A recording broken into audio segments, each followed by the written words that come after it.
following program is of adult nature and may be inappropriate for persons under the age of 18. Someone sing in my yard.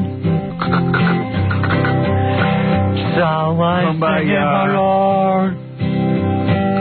Kumbaya. Someone sing in my yard. Kumbaya. Oh Lord, kumbaya. Kumbaya. A couple of questions for rebroadcast on radio. Who are you? With WXRK. Is that a real radio station? That's a real radio station. And your name is? Yeah, okay. Okay. First question. Is it true you're going to bring the Cosby Kids cartoon series back? No. You're not bringing them back? You wouldn't seek endorsement for Slim Fast for Fat Albert? No, sir. Not at all, huh? No. Have you been fortunate enough to read the best-selling book by Robin Ophelia Quivers? No, and I don't want to either. And you don't want to? No, I've seen enough of that. Based on the evidence given by the prosecution, you feel O.J. Simpson is innocent or guilty? I haven't watched anything, and I'll see what happens when they say guilty or not guilty. And are you a fan of Howard Stern's? No. Not at all? And you wouldn't appear on his show if he asked you? I don't know. You don't listen to Stern? No. Okay. All righty. Thank you, Bill. Appreciate it.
back. Hey, I'm here to second the nomination of Howard Stern. You know, I don't read the newspaper, I don't watch TV, but I know when a good governor should be elected. Howard Stern for governor. All right. Tennessee's coming through. I can show you all the way up here from Philadelphia. I hardly slept at all. I'm tired. When I woke up, I wanted a turkey sandwich, but I didn't get one. Oh, no. When I was taking a shower this morning, I fell out of the bathtub. I was so excited. People think I'm a wacko. I'm here to say, I'm no wacko. I know when there's a governor. Howard Stern's a governor. You know, do you think I feel like having violence? I don't want no violence. That's why Howard Stern should be elected governor. Yeah. Oh, man. I hardly had any sleep. Look at me. I'm dead tired. Hey. Turkey sandwich. Any questions? You got questions? No. Get him off of there. He's taking questions. Get him hey, off. he wants to see my dildo. Thanks so much. Get him out of there. I got a dildo. Get him out of there, Gary. Get him off there. Get him off, Gary. Get him off. Get him off, Gary. He's gone. He's gone. All right. Hey, good morning, everybody. What's happening? I was just busy reading the newspaper, trying to follow some of the stories of the day. It's always good to open up the paper and read about Demi Moore stripping over at Scores during a Barbara Walters interview. Barbara Walters interviewed Demi Moore over at Scores. And Demi Moore then got up on the stage and asked Barbara Walters to get up with her, you know, just to show her what she did. And she's got some new stripping movie coming up. Right. And then Demi Moore ripped off her conservative blazer, and underneath was a black outfit. She began to shimmy around on the stage, and all the men were turned on. Wow. I've read that in the paper. That's what I read this morning. I don't know what you read. And then, of course, everyone said they've never seen a better body on any person. And they weren't talking about Barbara Walters. But she's in the best shape of anyone they'd ever seen. Demi Moore. Let's see, what else did I read in the paper? There was a picture of Elle McPherson and Cyndi Lauper. So Demi has a better body than Elle McPherson now. Well, than anybody. They're saying that it's the best body they ever saw. Well, I heard that Elle McPherson was called the body, so. Yeah, well, Elle McPherson's kind of skinny, you know. It's like, Demi Moore's like womanly. And Cyndi Lauper and Elle McPherson were in a picture together in the paper in an unrelated article. Yes. And you were able to follow that. Look what I'm reading. You know, do you realize the New York newspapers are just filled with this crap? You have to skip the first 5 pages, because if you read the first 5 pages, you kill yourself. Reading about like this little 13-year-old boy in Israel who got to go shopping for the first time by himself without his mom there, and a 15-year-old girl whose birthday it was, and she was out with her friends, and she just called her mom and said, "Can I stay another hour shopping, please?" Oh. And then, of course, some cowardly Arab just, went in there and blew up the place. Well, call him what he is, a Palestinian. Yeah, well, he's an Arab. That's how the Arabs fight over there. That's why they ought to level all those Arab countries. Just start over again. Because they're all fighting over this patch of desert that nobody wanted. This little strip of desert that looks like there's no water, there's nothing. At this point, I don't even think anybody remembers what they're mad about. I think that a lot of these Arabs are just looking for something to do because there's nothing to do. These 20-year-olds certainly weren't there when Israel was formed. Yeah. They couldn't really be upset. This is the way life has been for them. Yeah, I mean, it's, and has it affected their lives that much? I mean, it's a strip of sand that nobody wanted. So, assuming that this is the way the world order is, get used to it. Get used to it, but I just think they're bored or something, and they're looking for something cool to do. Well, anyway. So, if you read the first 5 pages of the newspaper, so I just skipped to the Elle McPherson, Cyndi Lauper picture, and I got to tell you something. Cyndi holds her own in a picture against Elle McPherson. Really? I don't know if, I mean, Cindy's a good-looking babe, She just used to put on all those goofy faces. And without the goofy faces, I'll tell you something, she holds up. She's handling herself well in supermodel territory. That's right. That's right. You got it right. Boy, your comprehension level's way up there. You should read the Post and the Daily News. factoring it in from what you tell me. I got to take a break here, Robin. There's so much. Did you see the big feud between you and George Hamilton on Yeah. Entertainment Tonight? Yeah, would you like me to... Hey, do we have a copy of that anyway? I have a copy of it. Oh, good. Nobody else brought it in. I'll give it to Scott. Give it to Scott. Tell him to roll it off. I know he's working on a bit back there, but if he could just... If he could just roll that off, like, right during the commercials, yeah, that would really help. All right. Because I'll comment on it. I brought in some George Hamilton facts that you might want. Oh, wonderful. Yeah. Okay. All right. Let me take a break, and we'll be back right after these words. More to come when the Howard Stern Show returns in a moment. 97.1, The Eagle. 618 at The Eagle. This is Brad Baxter. It's 623 at 97.1 The Eagle. We're back with the Howard Stern Show.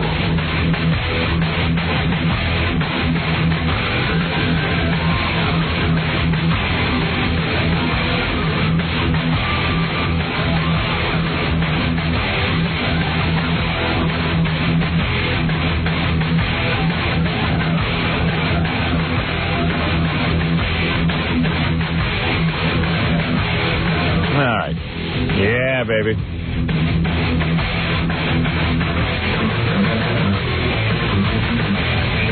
Who's this? That sounds like Metallica, actually. Yes, you got I thought so. Yeah. I'm beginning to recognize them. Yeah, they're good. They are headlining Lollapalooza this summer. Yeah. Hold on a second. This is making noise. They're making lots of noise. Yeah, what are you going to do? That's the price of technology. How's that, better? For that price, it could be quiet. I know. I don't know why that laptop makes so much noise. I guess it just does a lot of crap, so it's just got to make a lot of noise. I don't think they thought about it being on the air. Yeah. That's true. Yeah, that thing makes a lot of noise. Listen. What are you doing? It's like, ow. Listen to that. Yeah, it's loud. That's my computer. It's cool. I bet you have cancer of the testicles. I think the things that they launched the space shuttle with are quieter. I keep that thing in my lap, too. God knows what it's doing. I don't think I'd be having any more children. You don't need birth control anymore. It's a good thing I had my 3. I'm sure I would have had sons if I didn't use a laptop. Probably destroyed half my male sperm. So, hey, good morning, everybody. What's happening? In fact, I went to the doctor the other day because I'm growing a 3rd nut. Oh, stop it. Hey, you know. Hey, but at least I can log on to the internet anywhere I want. You're always connected. I logged on to the internet last night just to see what Rosie O'Donnell and Dennis Miller and that imbecile director who can't have hits anymore, John Landis, were saying about me. I'm going to fix all 3 of them. Don't worry. They'll rue the day. Ask Sally Jesse Raphael. Yeah, I'll be talking a lot about them. It's funny, too, because I was feeling pretty positive about Dennis Miller. I really like him as a comedian. You know, I think he's pretty funny, but, I mean, maybe I'll start telling, like, just the interns and how he treats them and on our show when he used to come and do the show and how everybody hated him and called him a dick. Yeah, you're bad, but yeah, he's wonderful. Yeah, and about all his failed television experiences that he thinks people... He thinks he's really hot now because he won an Emmy for the HBO show. His show doesn't have 3 viewers. Take a look at the rating on it. It wasn't on HBO. Doesn't care though. You know you know, 3 viewers is good for them. Yeah, they don't care. What do they care? They never know how many people are watching. Yeah, and John Landis, who keeps trying to find comedians in comedy movies, has lost his edge completely because he's an old fart who can't figure out anything. Ever since he chopped that kid's head off and that actor's head off in Twilight Zone, the movie, he just hasn't been the same. He's another wise ass who wishes he was directing my movie. But can't admit it. And Rosie O'Donnell's just a fat pumpkinhead who sucks. I don't blame her for mouthing off, because I mouthed off about her, so she's probably trying to fight back. But yeah. These other 2. Yeah. Where do they come from? Yeah. Sneak attacking. Yeah. Oh, that's right. One time we made fun. One time we called Dennis Miller on the phone and tried to do something interesting with him, and Gilbert was pretending to be like a pedophile about his young son. Gee, that's horrible. You know, it was really offensive. No sense of humor. Even Gilbert said to me, God, that guy has no sense of humor, Dennis Miller. Yeah, he's supposed to be a comedian. Yeah. No comedian. It's like Chevy Chase has no sense of humor about himself. Guy can't even laugh at himself. So he takes himself so goddamn seriously. Hey, you want to hear... Before we get into George Hamilton trying to desperately latch onto my fame. Yeah. It's not really a publicity stunt. Yeah, no, not at all. I don't see him down here fighting me. So the guy was pissed off. Why does he come down? He's been in New York a couple of times. Come on down and punch me out. Anywhere near you? No. Want to hear Steve Allen? This is really funny. You got to hear this. I've never played this for you. Steve Allen, what does Steve Allen do? Well, it's funny you asked that. As far as I can tell, Steve Allen had a TV show 100 years ago. 100 years ago for about 2 years. That was like The Tonight Show, and he would have people come on and tell jokes and just sing and stuff, and he would just sit there. Mm-hmm. And sometimes he would participate in a bit, but he'd be the straight man. Right. He would read the questions they told him to ask. In other words, Steve Allen did a radio show on TV, but a lame radio show. That's what he did for 2 years. But since there was nothing else on, right, it probably got a lot of viewers. There was nothing on, so he had some decent amount of viewers, but he had to leave because it was too, he was too important a player in Hollywood to just be on some dumb TV show. Yeah, and he left to do what? To do nothing. He's done nothing ever since. He's written books criticizing people. He's done nothing. So now he's this old man who walks around with the world's worst toupee. Him, Burt Reynolds, and Charles Grodin run around. Who's worse, Charles Grodin or Steve Allen? Well, Steve Allen is actually worse. He's got this big, it looks like a knit cap he's wearing on top of his head.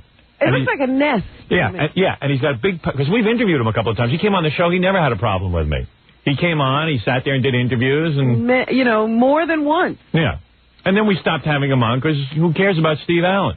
Once you realize he's done nothing. Yeah, once we couldn't figure out what he'd done. We had him on because we thought it was funny because he wrote the TV Guide theme song. And we used to goof on that. Yeah. And that the guy he claims to have written 300,000 songs, but nobody's heard any of them. That's what they did. Yeah. And, anyway, Steve Allen, doesn't get on radio shows or TV shows anymore because he's irrelevant. So now he's on a college radio station, and I want to thank WFMU in East Orange, New Jersey, the Dory and Devon show. She was interviewing Steve Allen on the phone because, they are desperate for anybody. Yeah, I mean, it's a college station. Doing college radio.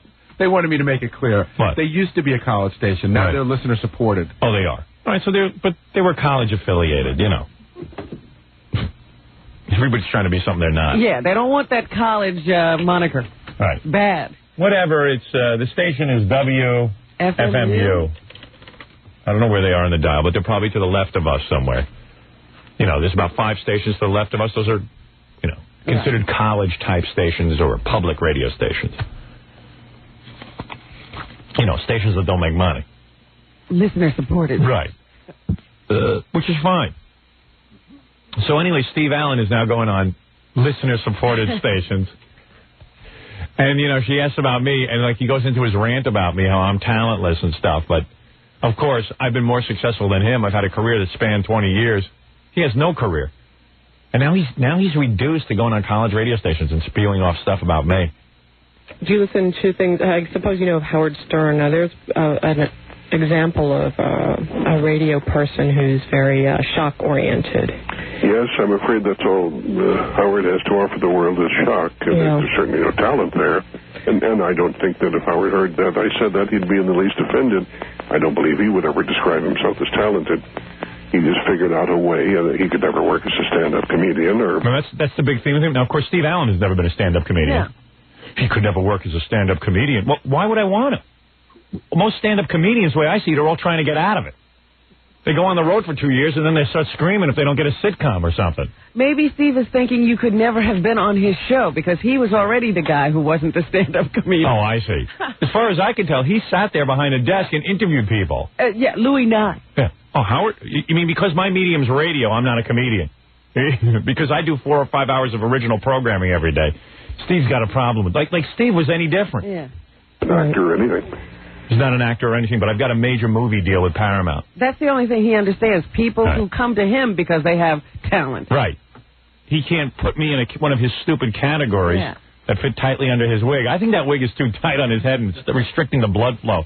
You mean you only have talent in Steve Allen's eyes if you can go up and do stand-up comedy? Well, that lets out about 90% of the world. No, only if Steve can figure out a way that he doesn't have to do anything while you're there. Oh, I see. Yeah. Wasn't Steve Allen the guy who sat there while other guys came on and were funny? Right. I mean, Jose Louis Jimenez, and Louis Nye, and the guy from the Andy Griffith Show, Don Knotts. Right. All those guys who Pat, what's his name? Pat Harrington. Yeah, all those guys were funny. He sat there. Yeah. But he just found his own little niche and discovered that there is now quite a depraved, mostly youthful audience. Mostly youthful. Of course, she's never... Mostly youthful. Of course, I'm the number one 25 to 54-year-old performer. But they're all depraved, Howard. Well, we ought to just pack up and leave the country. Yeah. So anybody who listens to this show is depraved. A lot of depraved people out there. Which does not bode well for the future of our society, by the way. Right. Who actually would prefer that to the McNeil-Lehrer report. And Steve, most of the world prefers anything to the McNeil-Lehrer report. McNeil-Lehrer is very entertaining. Yeah, that's really great. They're comedians. They can't do stand-up. It's back to that Hamlet and mud wrestling contrast again. I wish Howard good health, but he's not good for the American mind. Well, I suppose he's a smart businessman in his way because he's found his niche, as you say. Yeah, I'm afraid there's an audience, there's a market for that. There's also a market for cocaine and heroin and tobacco and a lot of things that kill. Jealous much? Oh, man. What's the matter, Steve? You haven't found your niche? He found his niche and he left it after 2 years because he thought he had another niche. And it turned out he was... There's a guy who, thought a little too much of his skills, whatever they were. Yeah, he couldn't evaluate himself, but he could evaluate everyone else. He's actually written whole books evaluating stand-up comedians. Yeah. And this guy isn't even... Still hasn't gotten on the stage to tell a joke. No. If he did, it would bomb. Big bore. Must be tough for him. It ended 40 years ago. You know what I mean? That's a long time to wait for something to happen. Yeah. A lot of time to think. Speaking of guys who have done nothing, George Hamilton is next up, and I'll play you this ridiculousness. This guy is so desperate. That show's about to go off the air, and I guess he's latched on to something that'll get him on Entertainment Tonight. He keeps ragging about me. Right. That's all he can do, I guess. Yeah. We're not even sure why he's upset. He's apparently upset. He claims that I've somehow insulted the wife. Yes, but every time they played a clip, it was you talking about George. Yeah, I was talking about how sexy she was, and how I do her. You called him names. Yeah, I made fun of him, not her. But he's claiming he's upset about the way you talk to her. Yeah, sure. If he was so upset about her, what was he divorced from her? Why did he leave her? Yeah. Let's take a break, and then we'll listen to that piece of nonsense. And I got a ton of stuff for you today. There's people stopping by. It's a very busy show today. Hang on, everybody. Right. Hang on. We'll be back after this. You're listening to The Howard Stern Show. More after this. 97.1 The Eagle. 6:35 at The Eagle. This is Brad Baxter. Eagle. It's 6:38 at 97.1 The Eagle. This is Al Michaels. Lest anybody think this is a farcical show, a fake performance. This is the real Howard Stern. I said yesterday to Freddie that we should mix up the intros. Every time we have a musical intro to the show, mix them up a little. I've said, we haven't played like Yo Wee Yo in a long time. And he says, I played Metallica. So I think now we're getting an all Metallica. No, not at all, because actually I forgot that this was the Al Michaels thing. And then he started yelling at me. Metallica bit. Freddie started going, I mix them up. And I go, Fred, I'm not attacking you. I'm just making a suggestion here. No, I'll take your suggestion. All right.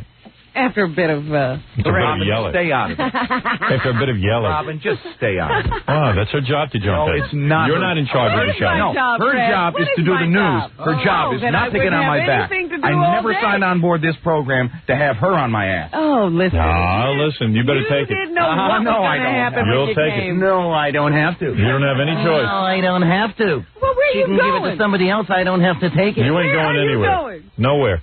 You'll be going somewhere, Robin. On a flight of stairs. What is it? I just thought it was the strangest argument because I witnessed it. You said to Fred, when are you going to play the OEO one? Right. And Fred says, I play Metallica. And you said, yeah, no, I mean that one. And Fred kept saying he plays Metallica. And you say, no, I don't want you to play Metallica. I want you to play that one. Why am I not hearing that? And I don't mean even that one. I meant there's a whole bunch from that era that you could recycle. But you were specifically asking about that one. Yeah. And you said we should play that one. He didn't understand. And Fred goes, we should. And then, I don't know, it got tense, right? It got tense, but... Yeah, it's just like, Jesus Christ, if I can't talk to you. I say I know what it's like to talk to Fred, and there's always a little bit of wrangling when you ask Robin, you weren't in the room, so please stay out. He then gets upset. But you know what I mean? Like, you start trying to talk to Fred about what I want, and then he starts yelling. I don't think you guys were communicating. No, I know I was communicating. I see everyone with Fred doesn't communicate. Right. There is no communicating. Yeah, I don't think you guys were communicating. Well, I believe I was pretty clear. You like me. I got to go... with him. I got to see Fred. Let me see you communicated to him. No, what I was saying is we have this huge library of intros, And Fred sometimes gets caught up in one segment of that. Why not keep playing the whole thing? And the ones that have been played a lot... I think you're slightly misleading, but go ahead. I'm not misleading. I know what I hear. I listen to the show every day. And I know what I'm hearing right now. And all right. What can I say? I feel that I should correct you. I think you're going off course. Freddie, please, just accept it. And even if I'm wrong, just so basically you're always right now. No, even if I'm wrong, just take the suggestion. I got it now. Gary, I'm in your court now. That's the truth. No, I'm in your court now. We're trying to make Bowles' life as easy as possible. I'm asking you. I'm telling you, I'm perceiving a weak... Howard, say no more. I'm telling the guy not to criticize him, just to say, hey, I'm perceiving something here. Howard, I got it. Yeah, he takes it like I'm critiquing his job. I got it. No, you don't. Yeah, I got it. You're all defensive, man. Mellow out. I got it. You don't have it. I do. Whatever it is to have, you don't have it. Thank you. Look at those stacks of cards. I'm hearing the same three over and over again. Yeah, you're right. That's the honest to God's truth. All right. All I'm saying is it was a no-brainer conversation. It's like, oh, okay, you think so? Okay, fine. I thought it was a no-brainer, too, but apparently there has to be some brains involved. Right. I need you to get them quickly. What, you think I'm stupid? I don't know. I really don't know. I think you're very intelligent, but then when I talk to you, you have this defensive streak. No, I think what it is you get uptight, which makes me uptight.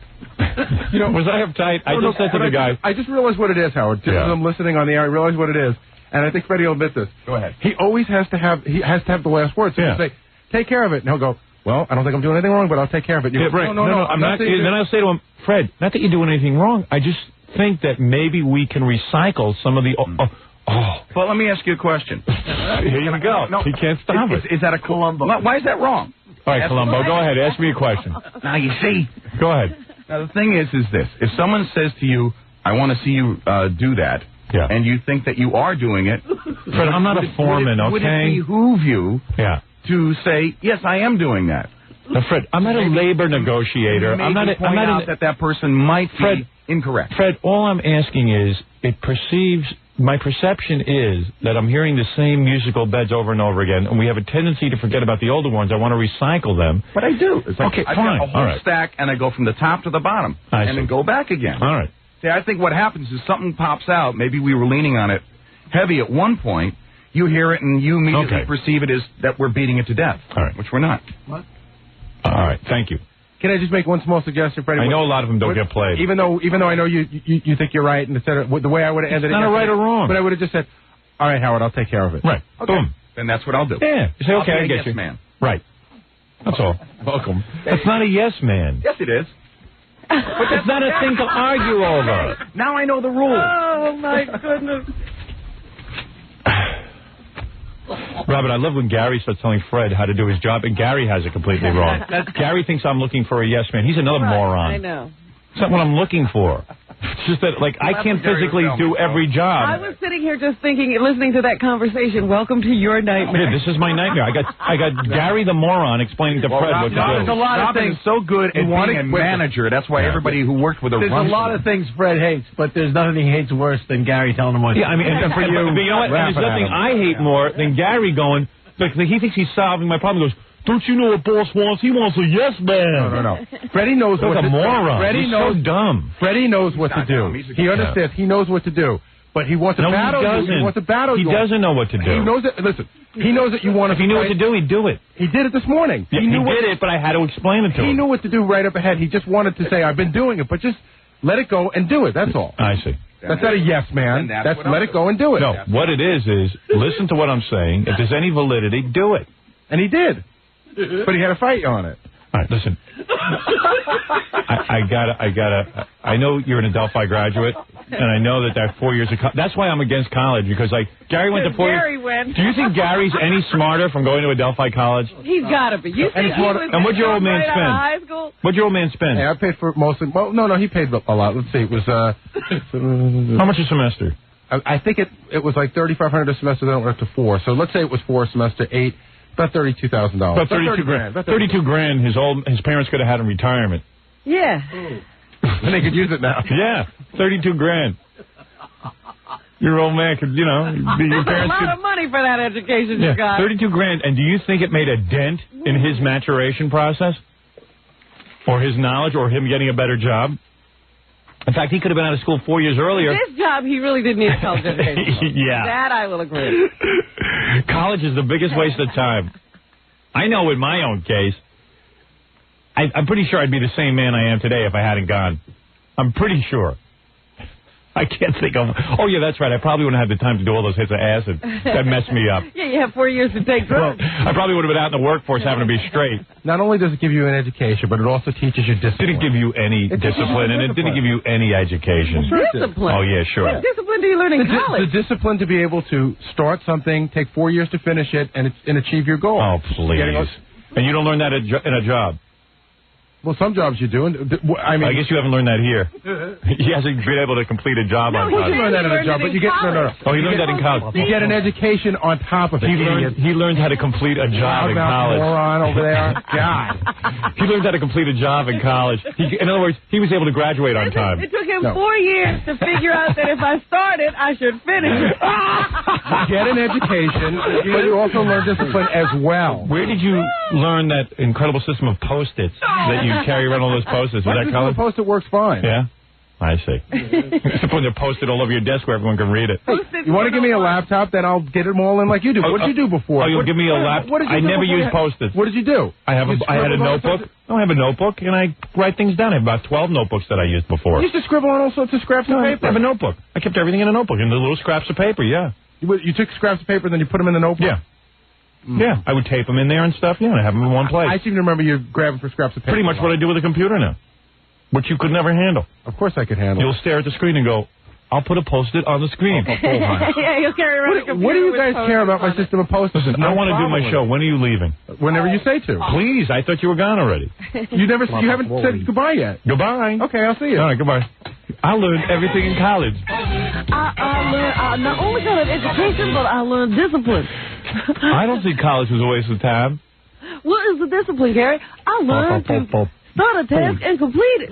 No, it was better than that. I learned to start a task and end it at 4 years after, to graduate on time. Wait a minute. It's like a long I learned that, you start a test and you complete it in 4 years. You wondered why all the time it takes them so long to get stuff done. It takes 4 years. For 4 years.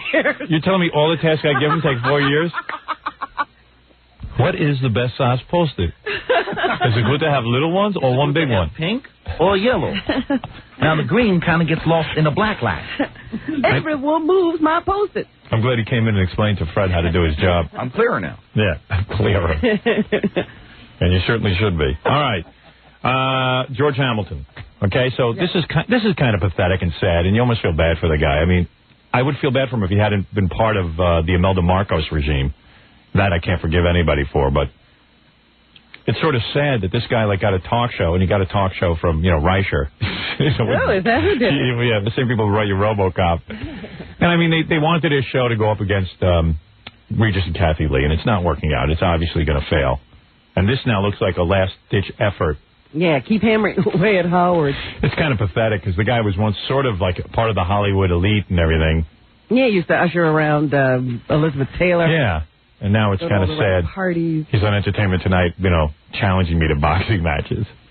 Because he doesn't have the wit to say anything intelligent. But anyway, so I was kind of curious. My mother called me up. She goes, "Are you going to be on Entertainment Tonight?" I said, "I don't know. What do you... my mother knows. She saw a promo, obviously. Right. But they always act like they're fogged in. That's what happens when you get old. You can't say, hey, I just saw a promo for you on... My mother can't call up and go, I just saw a promo for you on TV, promoting the fact that you'll be on Entertainment Tonight. She can't say that. She always has to... Everyone has to act... Is everyone so out of it? I don't think they're out of it. This is a way of making conversation. Yeah, but why not just say, hey, you're going to be on Entertainment Tonight. I just saw a promo for it. And then I would say, oh, okay, I'll tune it in. But then, see, you don't talk to them. Now you have to explain, yes, Mother, they're going to do a piece on me with George Hamilton. But my mother, she watches TV. It's almost like she doesn't even understand what a promo is. No, she does. No, I'm telling you, she doesn't. You're not giving her enough credit. I wish she'd act like she had some brains. Are you going to be on this Entertainment Tonight? I said, well, I don't know. I seem to be on there every night. It seems to be the Howard Stern show now. For years, they wouldn't cover me. Now, every night they're on. Right.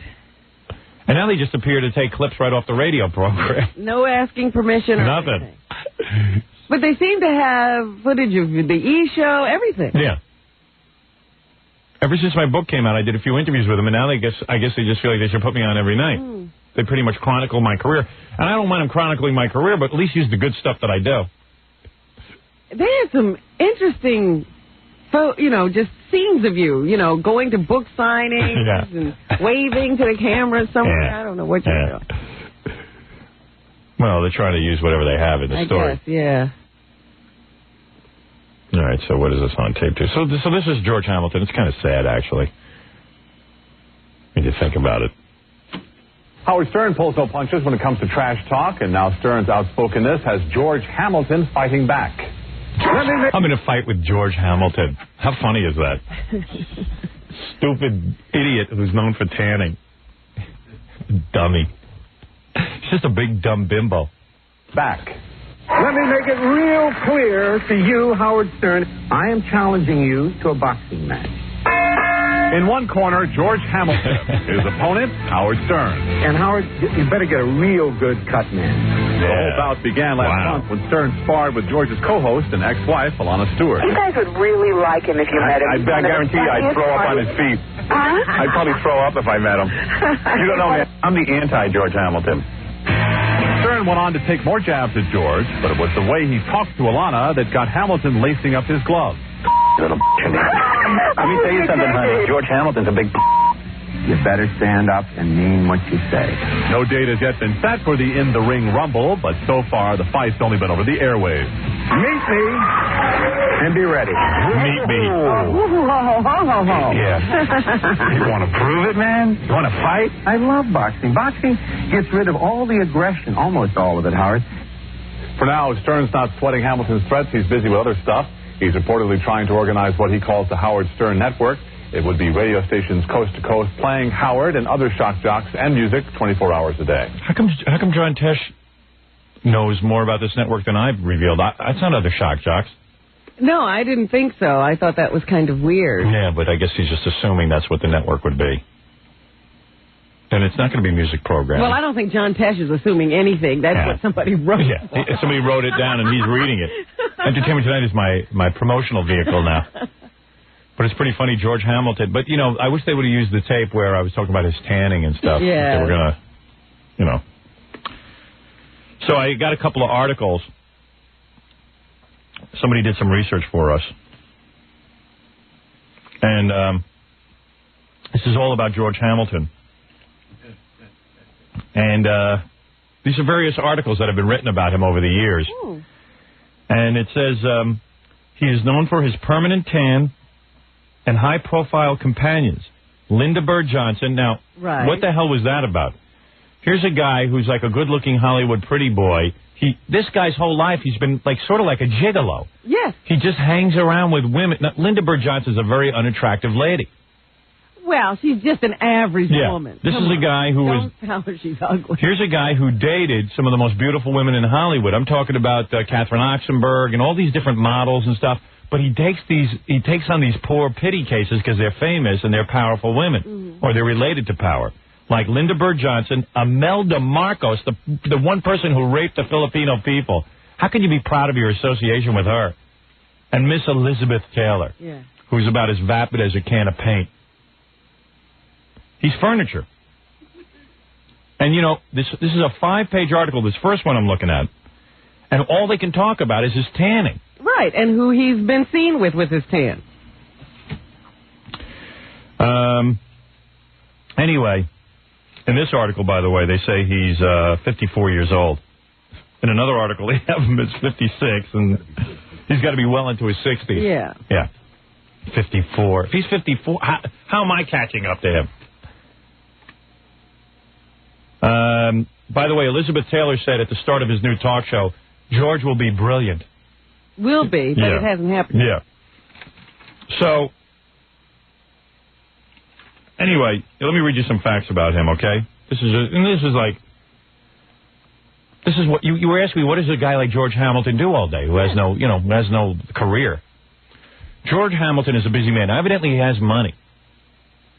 And that they don't go into how he got that. Right. So how do you get money if you have no work? George Hamilton is a busy man. Such is the fullness of his schedule that he must wonder where he ever found the time to make movies. Now listen to the guy's schedule. You ready? Right. He gets up at 6:15 a.m. He exercises a trampoline workout. He does sit-ups and push-ups. So he gets up and he exercises, okay? Mm-hmm. He showers. Listen to this. That they put on the schedule. Yeah, well, they got to fill up his day. Listen to this schedule. You got to hear this. This is pathetic. Shower. He showers. He shaves. Whoa, shaving. This is from an article. This is what it says. He gets dressed, then breakfast, because they probably said, well, what do you do all day? And pretty much all day he does nothing. And for breakfast he has 7-grain cereal and juice.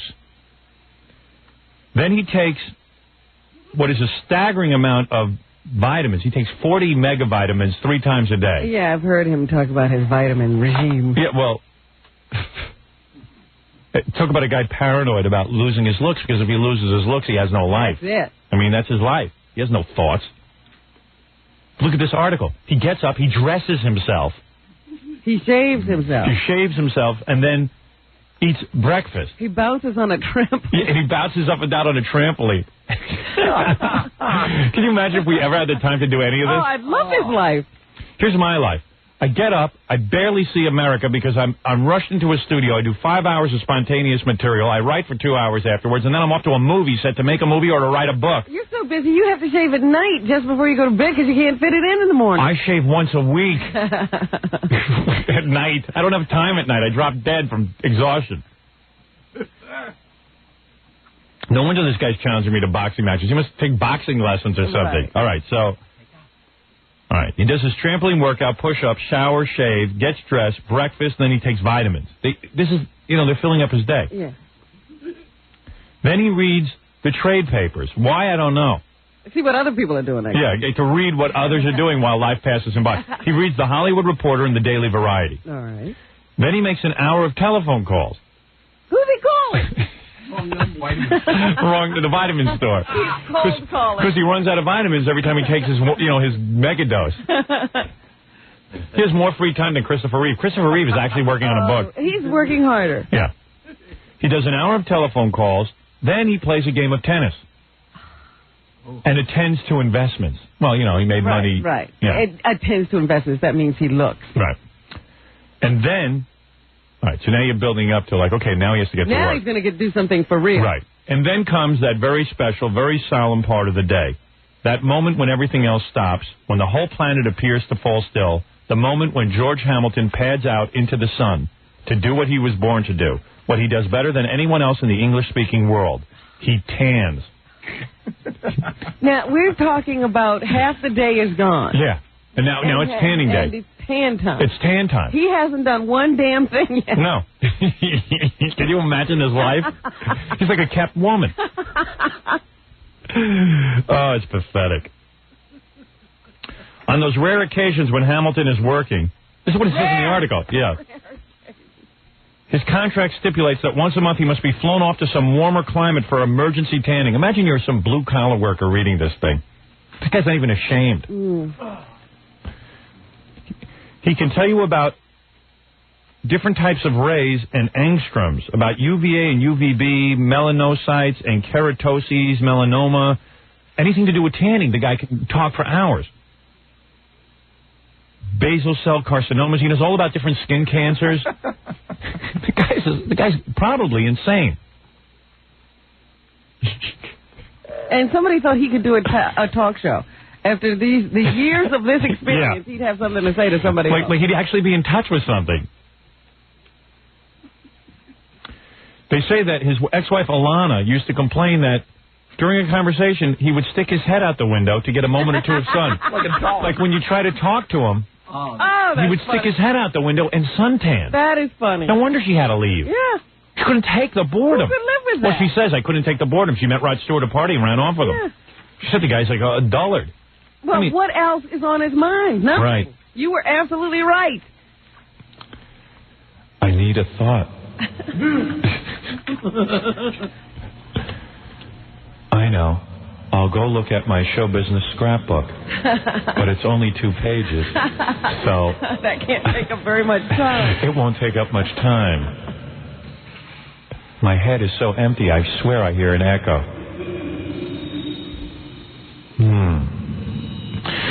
Honey, could you move the car into the right lane? This truck is blocking my son.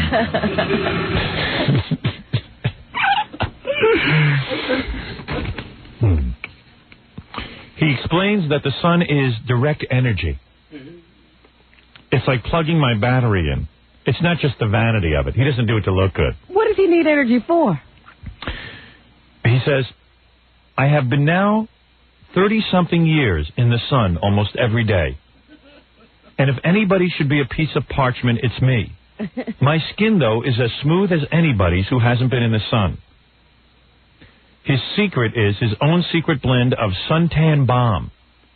Ingredients, aloe, vitamin E, germicide, PABA with a number 4 SPF, and resin from some variety of Egyptian reed.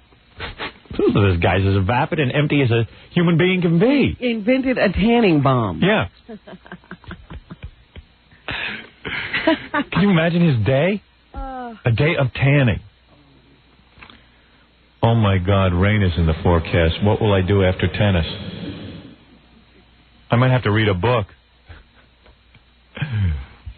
He must go into a funk on those days. Yeah, then they say, then when he goes to lunch at the St. James Club on Sunset, he sits and waves hello to all the pretty girls. That's his job. He works the room.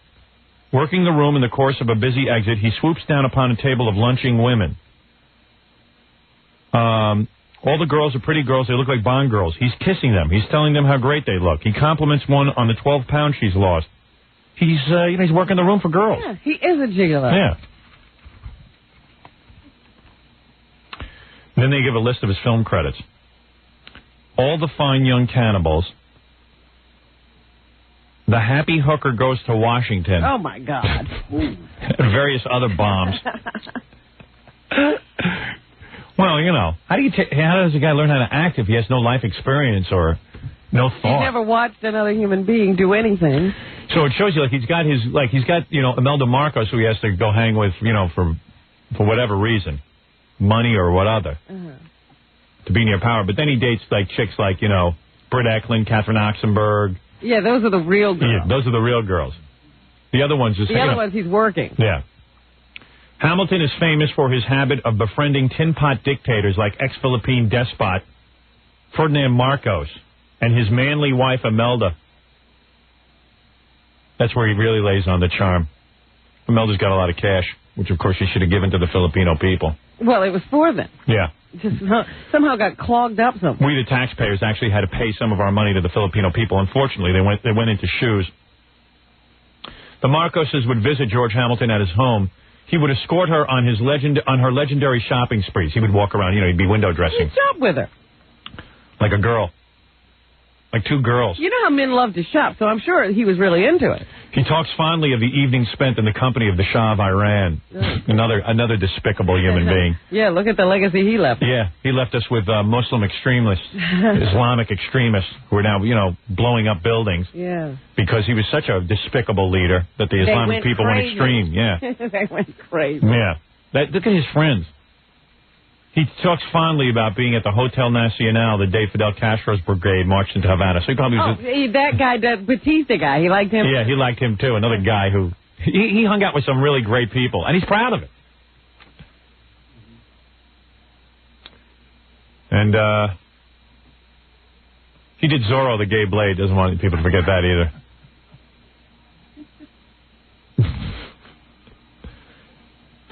And Evel Knievel. He made that movie, too. Yeah. Anybody ever see any of these films? But he doesn't dwell on the dinner theater and Shriner Auditorium appearances, but, he has done promotional work for Soul Leather Council. What? The Soul Leather Council. At a particular low point in his life. I would say pretty much everything. Well, listen, he's having a lot of fun. I got to admit, I'm jealous of that. I'd like to just tan and play tennis. And compliment girls all day. Yeah, I don't know how you get work like that, but I would like it. We're goofing on them. Yeah, and we're goofing on them. That's why you're angry at him. Yeah. Let's see if I got any other good stuff about him. Okay, here's some more stuff about tanning. I wish you would fight him, because he would never, he can't afford to have that face hit. I know. Imagine I accidentally connect with a punch. He says his tan is real. Like somebody was doubting him. Yeah, is anybody saying that it's not? He does admit that he sometimes uses an auto bronzer developed by researchers for the CIA to make his skin darker. Because he wants, sometimes he needs even darker skin. He uses a bronzer sometimes. And because the CIA needed it for some of their operatives who were working in Caribbean climates, they stuck out like sore thumbs. Right. Could you imagine? Like he's researched it. Ralph says that he goes on QVC selling this line of products. Yeah. And people call up and he's like a doctor. Yeah. Flunky. Yeah. Yeah, he's advising people to go out in the sun. And Ralph says he's got a whole line that's like exfoliators and after tan products. Yeah, it's pathetic is what it is. Selling people suntan equipment. It's lotion. Yeah. Oh, sorry. All it is a bunch of different lotions. And listen to this guy. He's worried about his ex-wife's honor. Listen to how he thinks of women.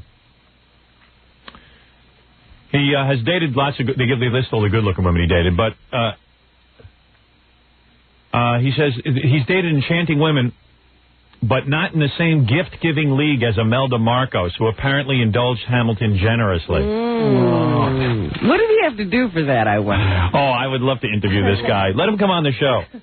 We'll box after I interview him.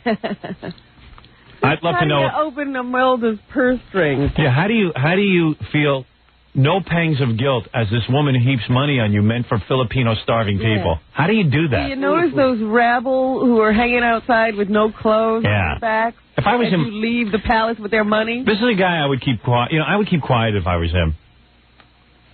Just sit there and suntan. That's what you're good at. He goes, I dated 4 different girls at all times for all different reasons. In other words, like one could give him gifts, one could give him sex, you know what I mean? Right.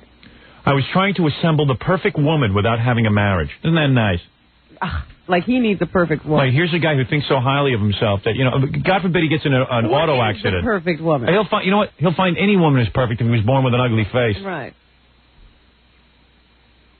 I mean, I'd rather have an ugly face and never once have taken a gift from Imelda Marcos, okay? I'm happy with my face. Well, you got that. Yeah.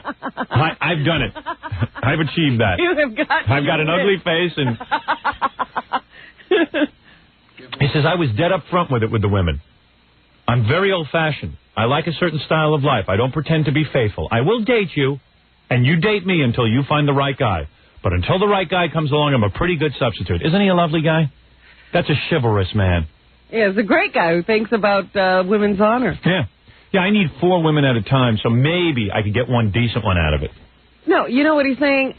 I'm so rotten that one woman is not going to put up with me. I got to keep 4 on a string at all times. I'll have somebody. And the only reason he's rotten is because he can get away with it. Yeah, and he's the same type of guy who, when he's 109 years old, he'll latch on to one 30-year-old because that's all he can keep up with. Yeah, like Imus.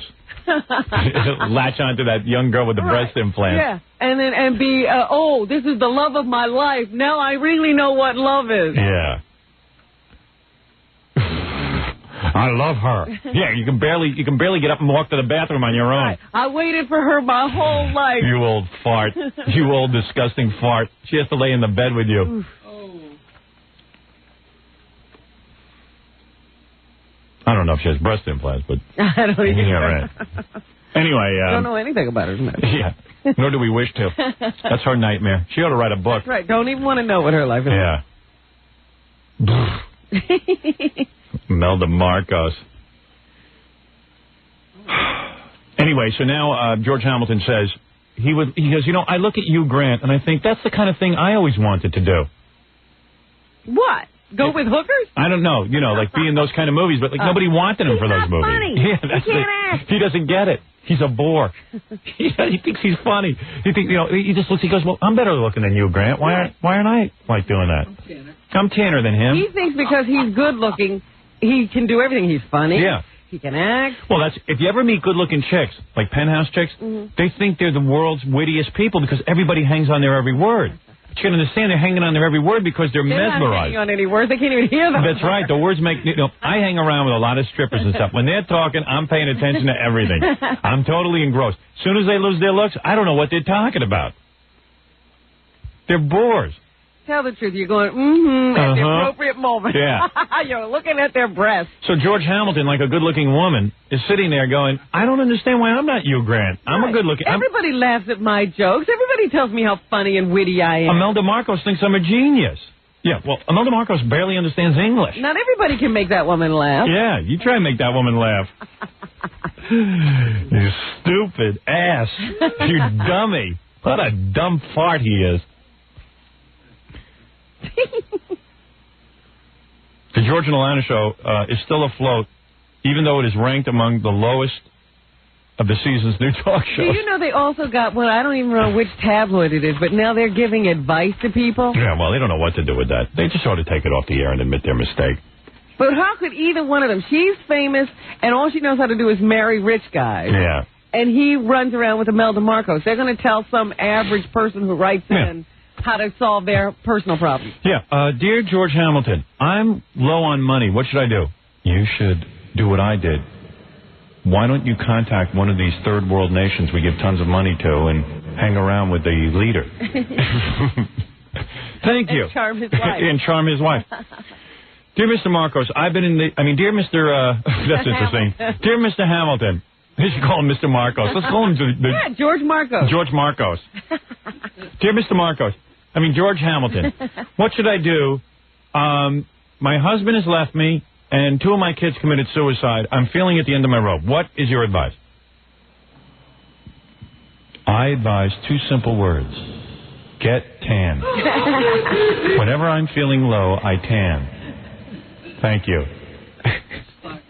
Yes, tan or make friends with, a third world dictator. Those are 2 things he knows. Yeah. Yeah. I have no friends. Dear Mr. Hamilton, I have no friends. What should I do? Call Liz Taylor. She's the best friend a man could ever have.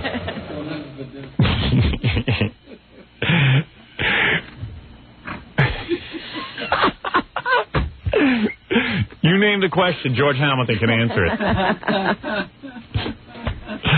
We got to take a break. We'll be back right after these words. You're listening to The Howard Stern Show. 97.1 The Eagle. 7:13 is The Eagle. This is Brad Baxter. It's 7:18 and 97.1 The Eagle.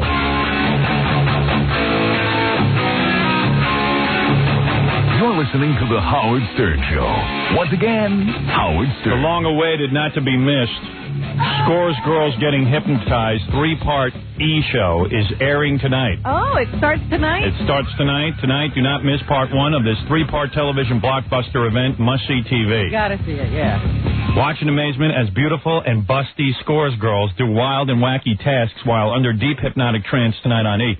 Some of you actually wrote me letters after that and said, Howard, was it real? When you see the TV show, you'll know it was real. You gotta see this guy just make these girls go to sleep. Yeah, you'll see. I mean, there was no setup.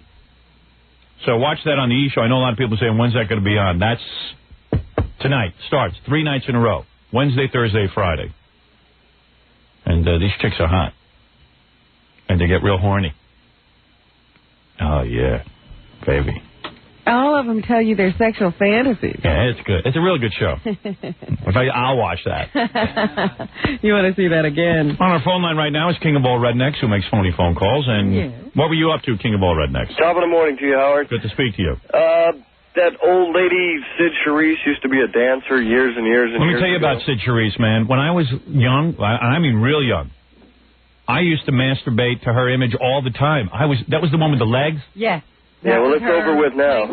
I used to see her dance, and then, they'd have a big slit up the side of her dress. And, always. And she always, When she'd go on Mike Douglas, she'd have a slit up the side of her dress. She was walking onto a talk show. There was a big slit in the dress. Yeah, I mean, and you could practically see her ass. You know what I mean? It was, and like, you didn't get much sex on TV back in those days. And man, I mean, that big slit, and she had tan legs. And you just waited for the moment she crossed those legs so the dress would fall open. Yeah, and you knew it was going to happen. And then you'd see like her thigh, and then all the way up to like her butt. Yeah, I mean, the dress was slit right up to her lap. Yeah, and she was a dancer, and she was way good looking, but she must be an old woman now. Yeah, she looks more like Nancy Reagan than any sex pot now. Really? Yeah, she's ancient. But she was kind of enamored with the question. You want to hear it? Okay. Okay. Here it comes right now. It was on the news. So let's go to Scott in Downey with your question for Sid Charisse. Hello, Miss Charisse? Yes? Oh, let me first start off by saying I'm a huge fan.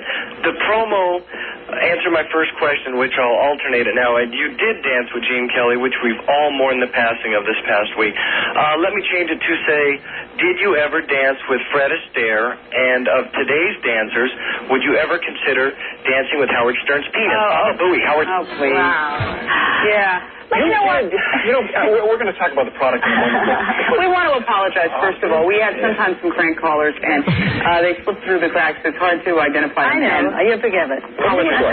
Scott was right. You did dance with Gene Kelly. Yes, I did. Scott was right. Scott.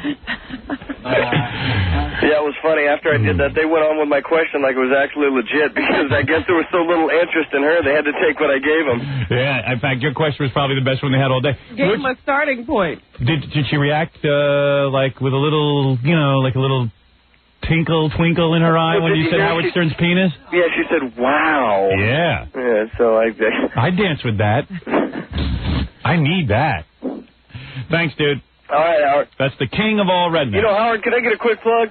What do you do? You're kidding. No, actually, no. I just, Scott Connolly and Mike Hayes from Metrex have been setting me up, and I'm kind of like a celebrity spokesperson because of your show, and it's been a great deal for me. Are you looking better now? Yeah, actually, I'm the most well-fit redneck in all of my trailer park. Is that right? Those guys set you up with Metrex? Yeah, they've been hooking me up, and, you know, the guy's been great.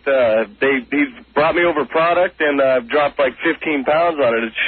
It's just been terrific. Cool. I love it. And yeah, it's all because of your show. Good, man. All right, Howard. All right, take care. Take care, buddy. King of all rednecks. Bye-bye. Over at the trailer park, he's looking good. Yeah.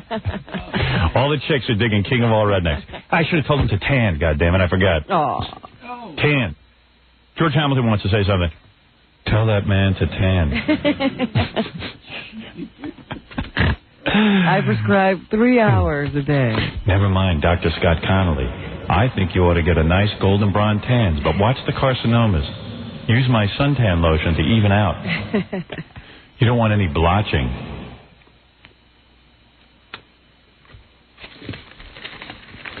I got so much to get to.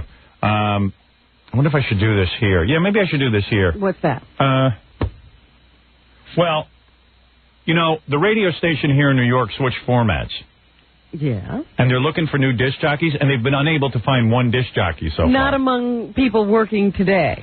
So they solicited from the audience air checks. Now, for those of you who are not on radio, an air check is a guy's radio show, and you do a radio show in your living room or something, and then just cut up the tape and send it into the program director. Right, but if you're not on the air, how can you do an air check? Hey, where is Andre? Hey, Andre, how many tapes have you gotten? I know they're dead serious about it. Supposedly, this guy, Kevin Weatherly, told me, that's the program guy from Los Angeles, he said that he has listened to a couple of hundred tapes from professional disc jockeys and hasn't found one that's good. And that he's going to What search... are they looking for? Andre, do you have any idea what Kevin's looking for, or are you just like yesing him to death? Oh, no, certainly yesing. Yeah, right. I mean, no, we're looking for somebody who's obviously entertaining, creative, fun. Hey! Well, disc jockey. Like you. Right. You know what? So have you listened to these tapes? I have. Have we? No one's even given me any. In fact, Andre's been moved out of his office by all the tapes. Yeah. Have you seen lately? Yeah, you barely have tapes. We must have 700 tapes, 800 tapes. I'd like to submit a tape of two young, exciting disc jockeys who are on the up and come. You know, they're getting their act together. Right. Are they on the air now? No, they're undiscovered. Okay. And they. How did you find them? I met them. and they were pretty good. Yeah. I thought they were pretty good. You're not going to tell him who they are until after he hears them? I don't know. Well, you think I should tell him who they are? No, I think All right. you should play him. All right. And then see what he thinks, and then tell him who. Because Andre's like a professional. Sure. And I said, like a professional. Like. So I found these two disc jockeys, and they put together an air check, and all I did was I gave them a bunch of records and told them to go do a show. And they, what else did they ask me for? They asked me for some sound effects and stuff that they wanted to put into their show. Did you see these guys were on the air somewhere? No. No? They're not on the air. Okay. They're total unknowns. I just figured they could do a radio show with a little help. So he gave them the records and sound effects, you say? Yeah. I gave them records and sound effects, and they asked me one question or so. But pretty much they went and did their own thing. This is what they came up with after talking. Yeah, and then I cut up their tape for them. You put the tape together? No, I just cut it. Like, they did the records, they played the commercials and everything, but I just cut the tape up so you don't have, all you're going to hear is, intros and outros, because isn't that the way the air check is done? Exactly. Yeah, you don't want to sit and listen to all the music. So they, sat down and did a radio show. In total, and you cut it up and sort of scoped it for them. Because I believe in these two. And I really think they're good. They have a real different sound. It's never been heard. There's never been a sound like this on radio. All right, let's hear it. Got your interest? I'm ready. All right, here they go. I'll play you one of their raps. This is them coming out of a song, I think, or going into a song. I don't remember which. All right, here we go. The new 92.3. Hey, anyone see the top of that guy Bono's head lately? I mean, he's always wearing that hat. He must be bald or something. Yeah, he's bald. How about that dude from R.E.M.? He's really bald. All these bald guys are making me ill.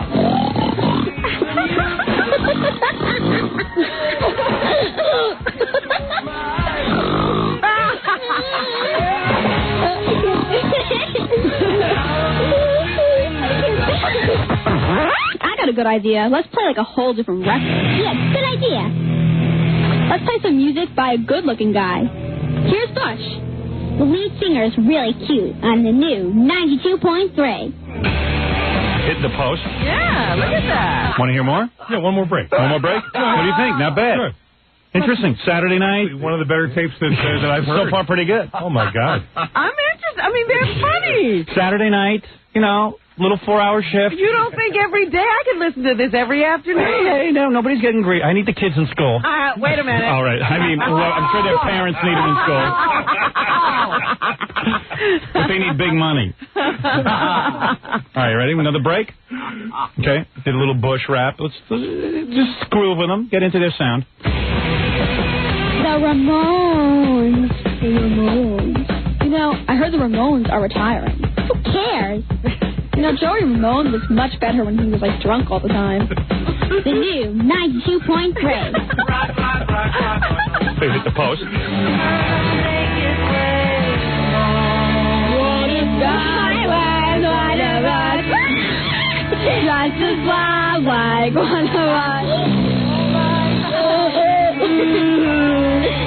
The new 92.3. Joan Osborne with that nose ring. What is that? How did she blow her nose? She could hang a shower curtain from that nose ring. That nose ring is really ugly. Joan Osborne with that ugly nose ring. The new 92.3 New York's K-Rock. Kevin. Yeah? We've got a wonderful... The new 92.3. You won't hear any of those, new Beatles songs. Yeah, and, those Beatles songs sound like Yoko dug them up in that basement. My dad has one of those Beatles anthology thingy albums, and it makes an excellent doorstop. That's what we use it for. 5 in a row, coming up on the new 92.3. An A to Z. They're hitting all their posts. Great. Yeah, they're good. That's better than any cassette I've listened to in 3 weeks. Give them a shot. I'd love to. What are you doing? I should play him for Kevin Weatherly. You've now played that on the air. That means every other radio station in town has heard it. Yeah, they'll probably hire him. That's right. You're going to get hired right out from under your And then nose. we'll give him some jingles, like Howard Stern's Kids. Howard Stern's Kids. What a nightmare. It continues. The nightmare continues. But they were clean, It was okay. It was tame compared It was funny. It was very. They're good. They're quick. They get in and out of songs. That's right. They know how to play the music. And they don't rap a long time. You know, like they say something funny, get in, get out. They're not like their old man that takes 20 minutes. They don't have to go 20 minutes to find a joke. Yeah, these kids are a lot more talented than I ever was. That was great. Yeah, and I mean, you know, I just basically said to them, here's records, here's tapes, you go. And they requested, like, the Joan Osborne record and stuff like that. Yeah, they pretty much knew where they wanted to go. Yeah. They knew their thing. And they did You know what? Maybe you're right with the Saturday show where they pick their own songs and give their own slant on, you know, what's going on in the world today. Yeah. I mean, it's almost like Beavis and Butthead sped up. It's female Beavis and Butthead. I love it. Yeah. Yeah, I'll give you a little. They also get in and out of breaks quick. I mean, sometimes they don't do they don't have to do something funny every time. Here, check it out. I think this is. The new 92.3 Metallica. Metallica. On the new 92.3. Now they're rocking. They let the rock play. Seal on the new 92.3. You know, even though Seal has all that junk on his face, he's still like a pretty good-looking guy. If you ask me, they should seal up his face. He must have been like bobbing for French fries at McDonald's or something. They don't have McDonald's in England. Yeah, they do. No, they don't. Sure they do. No, they don't. It's a little argument thing, you know. Hey, you know, teams have problems sometimes. Yeah, teams are working it out.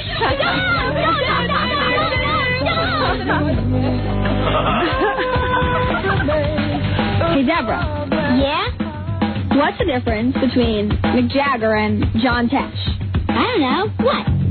There is none. Are you kidding? That was such a good one. The new 92.3. This is not cool. What? Our mom is calling us. Listen, guys, our mom is calling us. We have to go. There's tons and tons of spoilers. But remember, peace, love, and Barbies. Hey, they're rocking. That's their sign-off, they tell me. Peace, love, and Barbies. That's cool. Yeah, well, you know, little air check. The kids are working on it. That's great. Yeah, their homework. I told them, and I said, forget homework. Work on air checks. They're looking for jocks. You've learned that education does not do anything for you. They've learned enough. Pass reading, that's all you need. Yeah, they're good. I thought the Mick Jagger joke was good. I think they heard that one in school. But, you know, they're in touch. They're out there on the streets. They know what young people are thinking. It's what you're looking for. You're not kidding. Man, oh, man. I thought it sounded great. Yeah. Well, think about it. Where are you? What are you doing? I don't think Andre gets to make this decision. I think it's Weatherly. But don't you think you ought to be on the phone calling somebody? You found someone. Hey, you don't act fast. I'm getting on the phone to Z100. Oh, look, somebody's going to snap them up. Did you hear that? That's it. Tape? I gave you first look. Listen to that. It's going to be a bidding war on these kids. Peace, love, and Barbies? Come on. Yeah, peace, love, and Barbies. I'll see it as an evening program myself. Saturday? Yeah, keep the music rocking and, you know, let it really rip. I think it would be hot. Yep. Just thought I'd pass the tape to you first. Grabber. It's the new cutting edge. It sure is. Thank you, Howard. Thank you. Thank you for listening. My pleasure. Appreciate it. Nope. Kids asked me to play it for you, and I said I would. I can't believe, because you've always been against them working and being in show business. I can't hold them back any longer. Kids need, you know, I think by the time You've been keeping them so quiet and out of the limelight. I think by the time you're 9 years old, you should be allowed to get into the workplace, into show business. You realize these kids are better at this than George Hamilton is already at his job. They've already done more than George Hamilton. I should call the kids and tell them you like it. Definitely. Really? Hey, Gary. We all like it. Gary, get my, yeah, but he's the one who can hire him. You can't. But I'm just saying, I'm in the business. You want to tell him to? I'm very impressed. Hey, Gary, get my kids on the phone, prontissimo. They're so natural. Yeah. You know, I mean, it didn't sound like they thought they were doing a show. It sounded like they were just talking to each other. Yeah, they weren't real nervous. Yeah.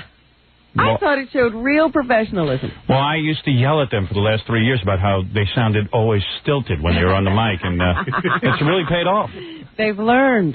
I'm like Andre Agassi's dad. I've been training them. Beating them. You're beating them. Yeah. Jesus, we can't get through to the kids. The line's busy. They're fielding offers. Other radio stations are on the phone. Yeah, I'm telling you. Can't believe it. They might be asleep. You know. God, what kind of disc jockeys are they? That's what most disc jockeys do, sleep all day. Then they tan, and then they go to work. You know, success might come to them too soon and ruin them. Right. wake up the house. I maybe shouldn't have done What that. time is it? 7:30. Don't they have to go to school? Yeah, what time do they get up for school? I think they're thinking of dropping out and just become a full-time disc jockeys. Yeah? Yeah. This is like pump up the volume. Yeah. They're thinking of leaving that whole school thing. Andre, I'll introduce you as the program director. Oh, the kid's on? Just think of the publicity. Hello? Hi. Em? Deb? Hey, this that new radio team? Is this the new hot radio team? Aren't we so good? Yeah, I was really impressed. They're pretty cocky, just like their old man. I know. Aren't we Did good? you hear it on the radio? No. Oh, we just played it. I just played your air check for Andre. You want to talk to the program director? Sure. All right. First, let him tell you what he thought of the tape. And maybe he'll Give have him some, a critique on he it. might have some criticisms, but take criticisms well, and then maybe talk money with him, or if you want your dad to talk money with him, he's thinking about it. Or do you have an agent? Agent down in Buffalo. No, I represent these agent? kids. Oh, yeah, I'm their agent. All right, go ahead. This is Mr. Gardner. Mr. Gardner. No, it's Andre. Emily, Deb, how are you? Good. Good. You guys sounded really good. I thought you sounded really natural, and I thought your jokes were funny, and I thought you related to the music really well. And they did it all on their own. And Andre, tell the kids that how it was the best tape you heard in 3 weeks. Yeah, this is the God's honest truth, you guys. I've listened to probably 700 tapes in the last 3 weeks because we've been soliciting on the air for talent. You guys are by far the best. Wow. Without a doubt. Absolutely the best. What was that, Emily? What? Excuse me? Look at the job. Well, Andre... He has to go talk to some other people, No, apparently. it's just not Andre's decision alone. He's in on the decision, but he's going to, He's going to take your tape to some other people. And, hey, listen, if he doesn't act quick, I'll just bring it to another station. There's no reason you guys have to have a I allegiance. think you guys are going to work. I'd like you to work within the Infinity chain, but, I'm loyal to Infinity, but... You don't think that they need to go out of town and start somewhere smaller, Andre? They sound like they're ready for New York. Why not? They don't want to go to little towns. They want to start right in New York radio. They're ready for New York. They want to spit in the face of almost everyone who's been in the entertainment industry. Yeah. The kids, I don't see syndication rollout for you right away. I think you got to, You're going to keep them local? Yeah, I'm going to keep you local for a while. But I don't know, Howard. This is going to generate so much publicity, you may not be able to keep it local. I don't know. By the way, Andre, you can't date my kids. They're much too young. I'm a married man. Right. Kids, no dating. Where did they make this tape, by the way? Did they make it here? They made it at home with my turntables and my... Turntables? Yeah, I have turntables. I had one of them had to be on record because we had the record, and then we used the CD player. Yeah. And I have a cart machine in my house. Were you engineering at all? No. That's their thing. They know how to run a board. Really? Oh, yeah, they've known how to run a board since they were 6. Oh. I had no idea you guys were so advanced. Yeah, but I cut up the tape with Scott. I cut it. I just chopped it up. I don't know what that means. In other words... You took out the music? I took out the music and chopped out the commercials and stuff. All right. Another thing about Alana Stewart. Yeah, they did a rap about Alana Morissette that I just, You didn't like that? No, it was good. It's just like, I know that air checks are supposed to be short. Yeah. Andre doesn't want to sit there and listen to an entire program. Okay. That was the good part, though. Oh, you really like that. See, they're already saying you don't understand what's good. They did this rap on Alanis Morissette, how they were going to do a makeover on her, that she's, she needs a hairstyling and all that stuff. Right, kids? Yeah. Yeah. Yeah. They were saying she was cool, but, you got to do a whole makeover. Need some work, huh? Yeah. Well, you guys sounded really cool. I'd like Kevin Weatherly to hear this tape. Would you? You going to pass it on to him? Oh, absolutely. All right. So what are you guys looking for, like a full-time job? Or? Yeah. Oh, okay. No, Dad what says... What happened to school? Excuse me. What is that, school? You guys have to stay in school at least till the 8th grade. Before you can go out and full-time DJ. By the way, my daughter Deborah, the 9-year-old, she can rebuild a transmitter, too, if you need that. Right? Yeah, I taught her how to do that. Her first phone? Yeah. You can fire Richie. She can be the station engineer. She likes doing maintenance work on transmitters, too. Is that right, Deb? Yeah. She could do the shift and then get off and do the... do the maintenance. Yeah, do the maintenance thing. Good job, kids. Thanks. You guys going to go to school, or are you just going to skip that and, maybe hang out at the radio station? Do you do... We'll be there in a few minutes. Do you do the announcements at school and stuff, or do you... You guys have manned the microphone at school, haven't you? No. Well, I thought you did the announcements one day. Oh, I did. Oh, you did? Deborah, you did, right? What did you do? What's the Pledge of Allegiance? You guys led the Pledge of Allegiance? Everyone leads the Pledge of Allegiance. But he types in this stuff, and then we just say it. Oh, they type in this stuff and you say it? Wow. She also can do, she can read, what do you call it? Script. Liners and stuff. All right, kids. Okay. Guys, looks like you're going to be working soon. How much do you want? Hey, these kids got to get, what's a minimum air shift get? About $200 a shift, I think. So that's $200 apiece? That's right. Wow. You guys could deal with 200 apiece. Negotiate with Tom. And you know what? I figure you could get scale and a half. I think you're good for 350. Wow. Definitely. So you pull down, you pull your money. You're pulling in 700 a week, working 4 hours a day. No, they better keep their money separate. 700 a week for 1 day a week. Cool. Yeah, that's good. Listen, I'm saying it's a starting salary. But you put it away for college. Right. I have student government. You have student government now? Yeah, she's the vice president. You're running the government? I'm the corresponding secretary. Oh, you're corresponding. Yeah, she's probably going to do that gig for a while. Yeah. All right, you guys, your budding disc jockeys have to go off to school now. And then why don't you thank Mr. Gardner for his Thanks, Mr. Gardner. No problem. Thank you for the tape. I thought it sounded really good. And they're easy to manage. They're not like, the Cope who has all these ego, situations and all this baggage they carry. Yeah. They're thrilled to be, they're calling you Mr. Gardner. They're going to be nice to you. They're the perfect DJs. No attitude adjustment. So what are you guys going to do? You going to go to school? Yeah. Yeah. Are you going to tell everybody that, you're going to be radio stars now? Yeah. Yeah, don't brag too much. Don't brag too much to those other little twerps. Those other unemployed twerps. Yeah. Oh. You could buy and sell them. All right, kids, go knock them dead. Okay. All right, bye-bye. Bye. The Stern children. Got to start your kids early on career path. They're totally jazzed about radio. What do you want to do? Sit around being worried about what they're going to do? Yeah. And they're not all burnt out. They're full of energy. You think? They've got that enthusiasm. Yeah, that's what you're looking for, man. Oh, absolutely. I don't know if you're pulling my leg, but I think they're good. I thought it sounded really cool. Yeah, a little novelty show. Yeah, right. Okay. Honestly, but sure, they can work their way into midday and afternoon slots. I'm sure. Right. By the time they're 18, they'll be kick-ass. They might get up. They might push us off the radio. Right. That'd be fine.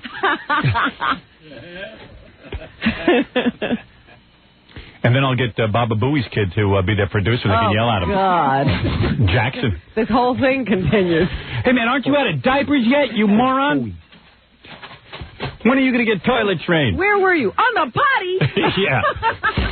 Look at your teeth. And I see a whole, second, like Star Trek Next Generation kind of thing.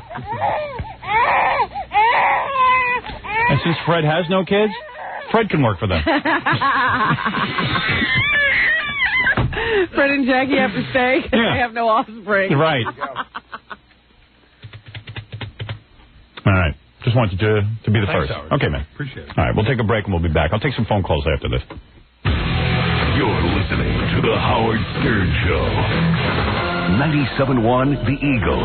742 at The Eagle. This is Brad Baxter, Eagle. It's 748 at 97.1 The Eagle. Call Howard on the Eagles toll-free line, 1-800-54-STERN. It's The Howard Stern Show. Here's Howard. We'll take a few phone calls. Don't forget tonight on the E! Show, Scores Girls Hypnotized, 3-parter. First part tonight. That guy from my favorite porno movie called in. Gary seems to feel I should talk to him. I don't even want to talk to him because, I'll talk to him, but there's really nothing to ask. Except that I love that porno film. Is this Bill guy? Biff's, Master Bill Majors. What, are you afraid of him? No, it's just... you under his spell? No, I'm into the movie. I'm sure he's a very exciting man. Well, he's a movie star to me, but I don't think anybody else can relate to him. I'm sure he's got a lot to say. He's a lot of personality. I could tell that from his voice. Master? Yes. There he is. Oh, there he is. Slime ball. I tell you something. I've watched that movie with you. For those of you who didn't hear the show yesterday, I played it for Robin. And actually, everyone came up to me on the street afterwards and said, we agree with Robin. Absolutely. That's a horrible movie. But I like it. That movie you made? Did you make other movies? Yeah. Did you make other movies? Sure. How many you got? 450. No kidding. Want me to send your catalog? Yeah. I will. Oh, wouldn't send him a movie. No. Send you a catalog. All the free publicity he's gotten from Oh, wait a second. I've sent him 4 films so far. The same one. No. Have you? Is somebody intercepting your videos? You know who needs discipline? Robin. Yeah, right. Come down here, Master Bill. We'll see how good you are. Oh, calm down. Robin, I must tell you that... Yeah, my fantasy is to be tortured by an ugly guy. No. Master Bill isn't ugly. He's a regular guy. There's a fantasy for you. Master Bill. Yes, sir.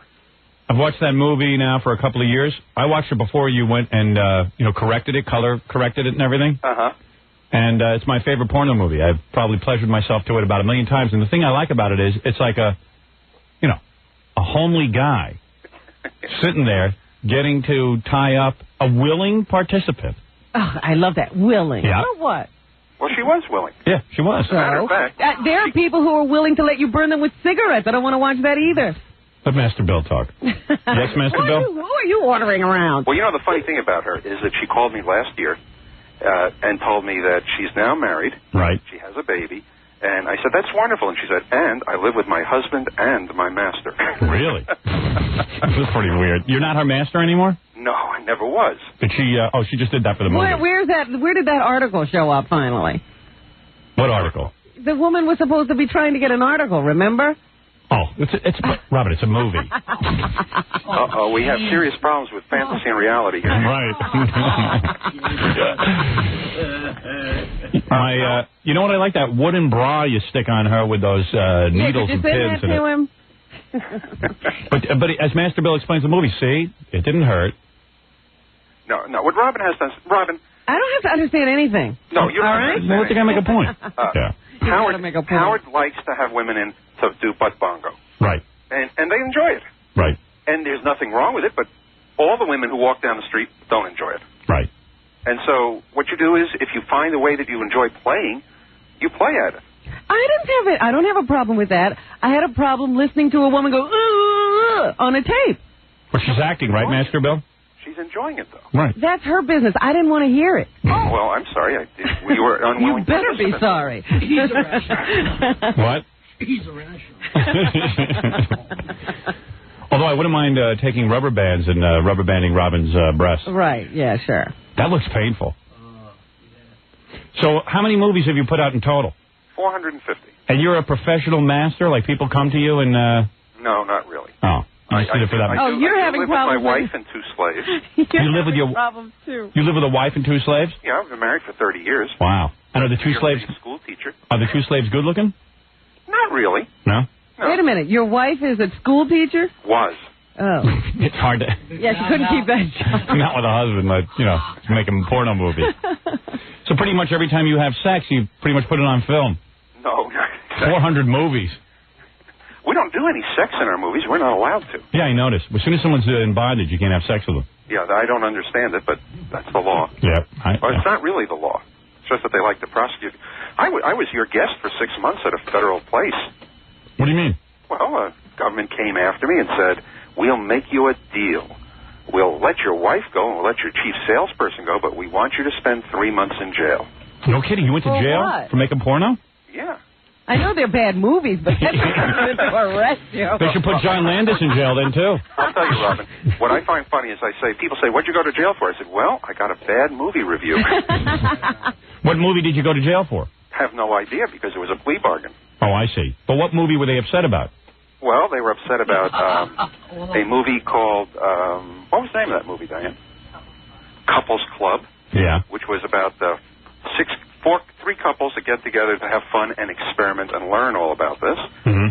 And you mean it's wilder than the one that I have? Oh no, it's not wilder. It's very calm. It's kind of almost a comedy. And then there was a movie that I did called Competition, the Bondage Game Show, which was a parody. And then the cops came and. 18 FBI agents came to investigate 16 employees. Well, you're a pretty dangerous guy. I'll tell you. How you got that wooden bra? You should have taken the cops and put them in wooden bras. They saw what you did to that reporter.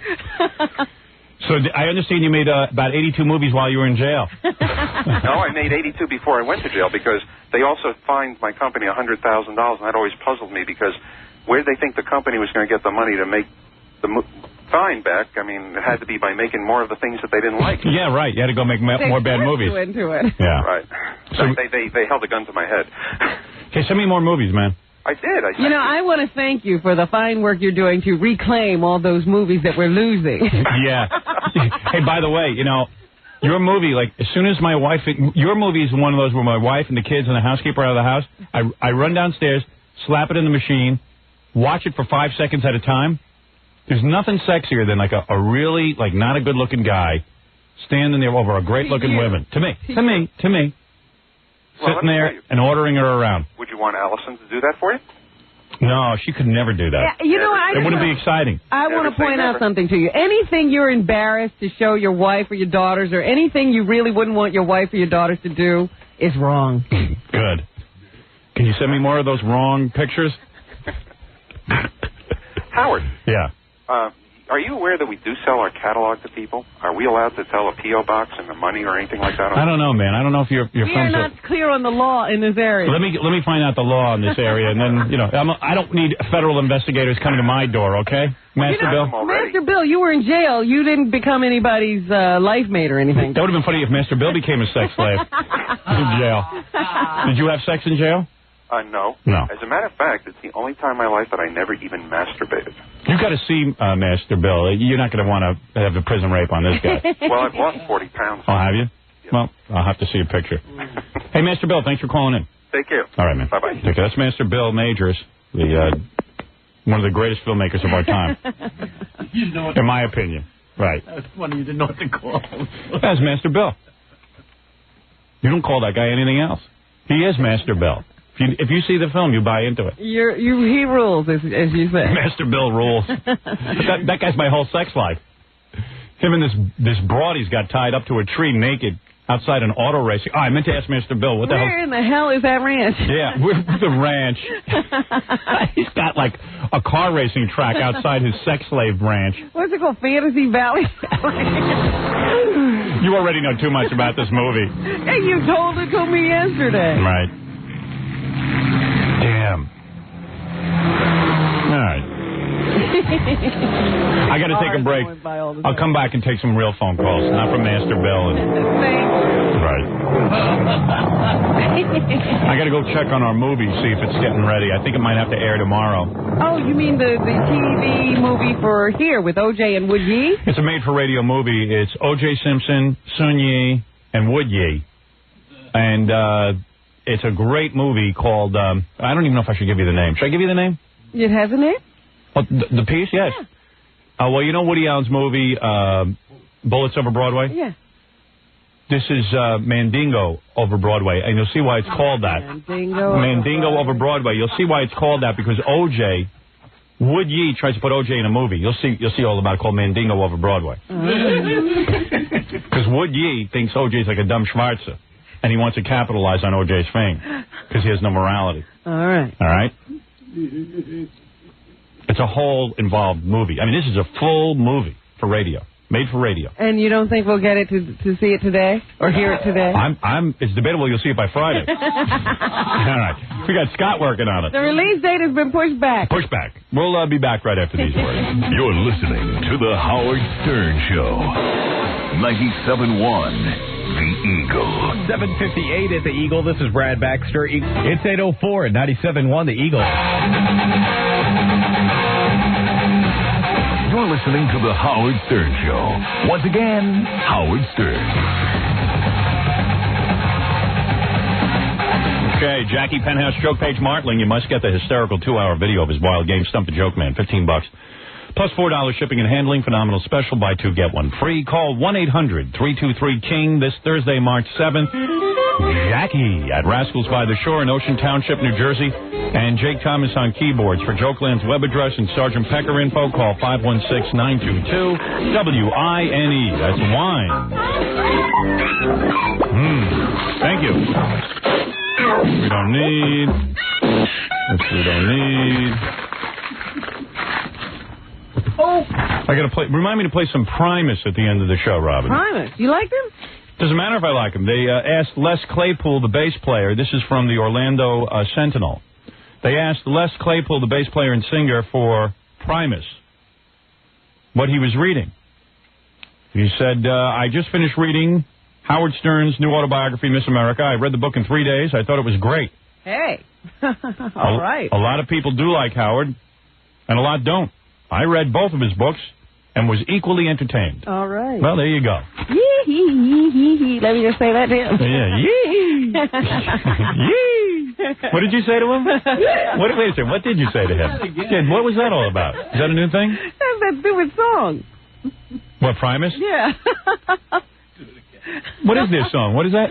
Yee-hee-hee-hee. Is it?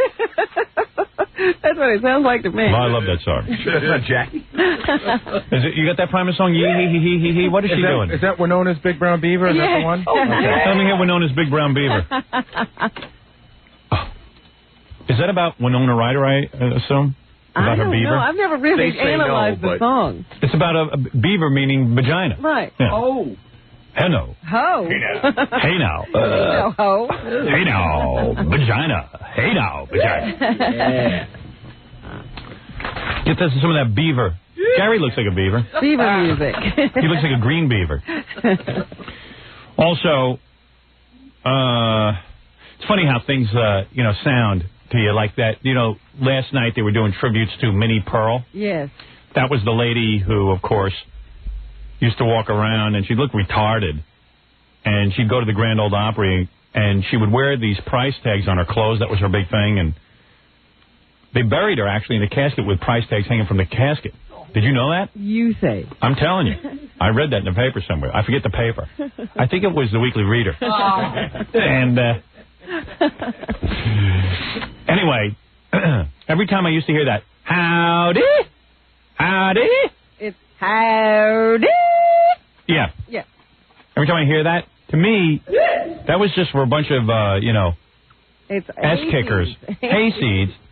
And to me, that was like, they were talking, that's like all, it's like, how a cowboy hat, if you wear that, it kind of means you hate black people, and you're into guns. And to me, that howdy sounded like, it was like niggers. It was, wake up white people. Yeah, it was like, niggers. You know what I mean? Negroes. Cocks. Hurry up. White people only. Yeah, that's like, attention all white people. Moolies. Howdy. I think they have a tape of her saying howdy, do we? Yeah. Howdy. We had it yesterday. I don't know what happened to it. Howdy. You got that, Fred? I'll go dig it out. I didn't think we were going to be saving Minnie for any reason, but I'll go see if Scott's got it. I think I'd save that howdy. Here's the Primus track while we're waiting for that. That's all I need to hear. You're done. Fine. We're done. Done with that. Hey now. Beaver. There was some penis song they were playing for a while on the radio. Oh, that girl was talking about the guy with the little penis? Yeah, something like that. Yeah. What was that? I heard that on the station. It was a guy. It was a guy? King's X. It's called Detachable Penis. Yeah, Detachable Penis. Oh, I don't know that one. Yeah. They're playing that all over for a while. How'd I miss it? I don't know, but they were playing it a lot. I think they just play it because it's got the word penis. Yeah, it's not even that good a song. You ever hear that, Fred? Which one? The penis one? No. Yeah. Detachable Penis. They play it on this station sometimes. Oh, do they? Yeah. We got that. I don't even know what that's about. Something about. I just hear penis and It's King Missile. King Missile? Yeah, because King's actually would know. King's Missile. King's Missile. Everything is a penis reference to those guys. Detachable Penis. Let me take a couple of phone calls while you're looking for that flop flunky. You still can't figure out how to work that CD player, can you? No. It's the funniest thing. It's really so easy to take the CDs out of the CD player, and Gary can't do it. Oh. Let me see you do it. Come on, take it out. Come here, genius. No, I don't care. I want to see you take it out. Take it out. There you go. You did it. Yeah, okay. What is that? I didn't hear what you said. You act like you're like the most technically astute guy in the world. But I can figure out how to take a CD player out. You couldn't for about a week. Oh, I see. Okay. So judgmental. So judgmental. Flunky. I'm just testing your IQ. I mean, for God's sake. I don't even know why God gave you thumbs. Pick his nose. Pick his nose. All right, where was I? I don't know. Did he ever find that song? No, I don't know if we even have it in here. No. It was like a novelty, right? It was a novelty record. Yeah, we have one of their other songs. Yeah, hi, you're on the air. Good morning, Howard. Dude. Hey, you sure Jackie didn't write that Primus song? What can I do for you? I thought it was funny the other day when you were talking about your father calling CBS. Yeah. My dad sitting at home staring at the wall, all proud of himself that he called CBS. He was over at the Dole rally the other night, my dad. Oh, yeah? Yeah, he went down to check it out. because I sent them over there because we know Senator D'Amato and George Pataki, and they put my dad in a room. And he was in a special room where Dole was going to, shake everyone's hand. Oh, yeah? Yeah, my dad was there. Your dad got a handshake from Bob Dole? Yeah, I was trying to ask my dad, like, what kind of handshake was it? Because Bob Dole's right hand is screwed up, right? So you have to shake left. Yeah, he has to shake with his other hand, right. Grab your hand with his left, yeah. I told him to just grab the hand with the pen and take the pen out. So anyway... let me help you. So D'Amato was back there, the great Senator D'Amato. He really is a great senator. What the heck was I reading? First of all, George Pataki is such a great governor. He doesn't get enough credit. You're right. He is giving... I was reading this in the paper. I don't know all about it. Maybe you do. What? He's giving the right back to the schools to suspend a kid for bad behavior, for acting out. Yeah. Something like that. Because how could some board somewhere, they're giving the power back to the local schools. That's where the power should be. Not with some governor's office or something. Evidently, to suspend a kid for acting out, you had to go through... It's almost like firing somebody. You can't do it. Yeah, it became completely out of control. So he just gave that right back to the schools. He's localizing, empowering people to do their jobs. Right. Giving them some authority, not cutting their balls off.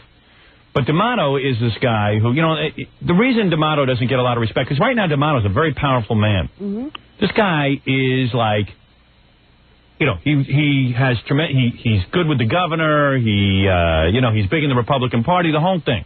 I think he's the reason why Dole swept the primaries. Yeah, but he came out against Buchanan finally. But the reason that he gets such little respect is because he's like the hatchet man guy. First of all, he's a friendly guy.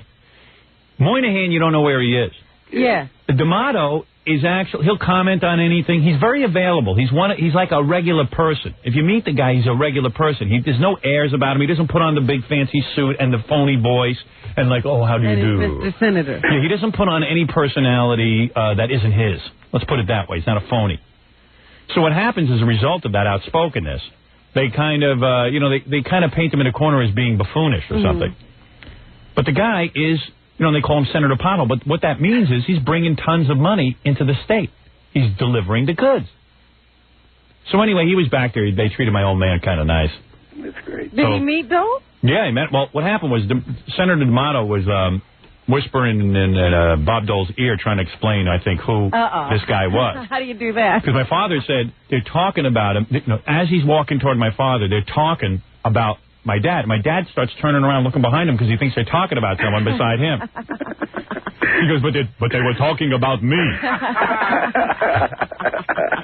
And then they walked toward him, and he said a whole bunch of people kind of interrupted the meeting, but he did get to shake his hand. And I didn't ask my dad how the handshaking thing works. But he was I've seen him do it. I've seen him. He just reaches right over with the left hand and takes your hand. Yeah. That's kind of because my dad said to him, "Why don't you fix your arm?" Oh. Don't you know it's rude to shake with the wrong hand? What's the matter with you? Oh, I see. All right, you have a pen in there. All right. Get that pen out of it. So he was over there and wanted to see what was going on. Yeah. So did they make him a CBS hole? So I said I said to my dad, like, what are you going to do? Like, are you going to support Dole now that you met him? He goes, I supported Clinton in the last race. And I will wait and see who he picks as his vice president. We still have a lot to see yet. He's so politically correct. Yeah, for Dole. He's so bored. Yeah, he's so bored. And then he picks up the phone and calls CBS television to complain about the sound levels. Yeah, he's even going to drag out the decision of who to vote for president because he has nothing else to do. Right. He's like, I have plenty of time to wait. I'm going to wait and see. I said, yeah, well, if they pick Christy Todd Whitman, I'm right there. And he goes, I do not believe that Senator Dole will pick Christy Todd Whitman because they will need a balanced ticket. And, I said, okay, guys, I got to go. He doesn't balance the ticket? I don't know. I don't know what he's waiting for. But God bless him. He's sitting at home waiting for something to happen. This was, like, exciting. Oh, I'm happy for him. Your mom didn't go? I don't think so. I don't think she went. She was just like, she was doing something. She had something planned or, You know my mom's like, oh, I need that for? What am I going to do? They don't want me. Have they picked an actress to play you, Mom, yet? I talked to Betty, my director, yesterday. It's really exciting. She told me some of the actors that came in to just audition as the head of NBC and some actors. Some names? Wonderful names. Really? Wonderful people that you're familiar with, really great character actors, and also some really good names. Uh-huh. And the guy from Late Shift is being typecast into that role. Yeah, I don't think so. I think he's going to avoid that. That guy was pretty good. But the thing is that, you know, it's such a good assortment of actors, and I recognize that's the strength of this film. We have to have really good actors in these roles, and Betty said some really terrific people came in and read, and it's going really well. Oh, good. She says it was just exciting as hell, because some of the roles that, based on the people we met, we're actually doing a little rewrite for, because now that we've seen them, they're just to tailor it, and they had some good, some of the people came in and had some good suggestions. Like, the actors are pretty smart, you know, they're like, you know, hey, what about me doing this? What about me doing this way? And then they kind of change the whole thing around, and it's kind of cool. Things really taking shape. It's going to be a really good movie. I'm very, very confident in that. I'm psyched. Paul Sorvino is going to play Ronnie the limo driver. Oh, good. No, I'm just joking. I'm joking. Paul Sorvino. I'm joking. Henry Kissinger to Ronnie the limo driver. And actually, I'm being really cool. Like, I'm not even mentioning, like, names of people who have come in because, you know, I want it to be a surprise to the audience. And also, that's confidential. People come in and audition. It should be just like Woody Allen, have everything be a surprise. Yeah, it's going to be a big surprise. That's why I'm just, you know, keeping it quiet. But some of the people who are in, particularly the guy who came in this week to play one of the heads of NBC, guy is awesome. Yeah? Yeah. Really good. No. We don't, you know, it doesn't have to be necessarily big names. I'm kidding. Yeah. Just calm down. Yeah. It's going pretty well. It's going real well. But I can't wait. I'll let you get on to the next call. All right, dude. Love the show. All right, thanks. Bye. You're so touchy. No, I'm just trying to make sure that everybody understands what's going on. Cleveland, you're on the air.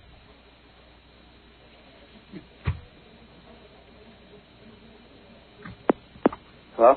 There you go. Hello. No, he's on delay. Yeah. Hello. Hello. How are you? Me? Yeah. Is this Howard? Who? Howard? Yeah. How are you? How are you, buddy? You know, so far you've asked me how I am 3 times. Yeah, how are you? How are you? How are you? Let's put it this way. How am I? I'm like freaking out here. I've been trying to get on. Yeah, well, you must have something important to say, so I'm waiting. Okay, this is what I have to say, buddy. You know how hard you make it for the normal working man to go out there and make a living these days? Because I sit there and I got my radio on every single day listening to you. Thank you, I love man. the show. All right, thanks. And hold on, and I sit there and I listen to you, and it drives me nuts because you're sitting here talking to all these lesbians, you're having all this great time. He has nothing to say. He has I assure you he has nothing to say. I got to take a break here. I must take a break here. I'll get back to the phones right after these words. You're listening to the Howard Stern Show. 97.1 The Eagle. 820 at The Eagle. This is Brad Baxter. It's 825 at 97.1 The Eagle. Call Howard on the Eagle's toll-free line, 1-800-54-STERN. It's the Howard Stern Show. Here's Howard.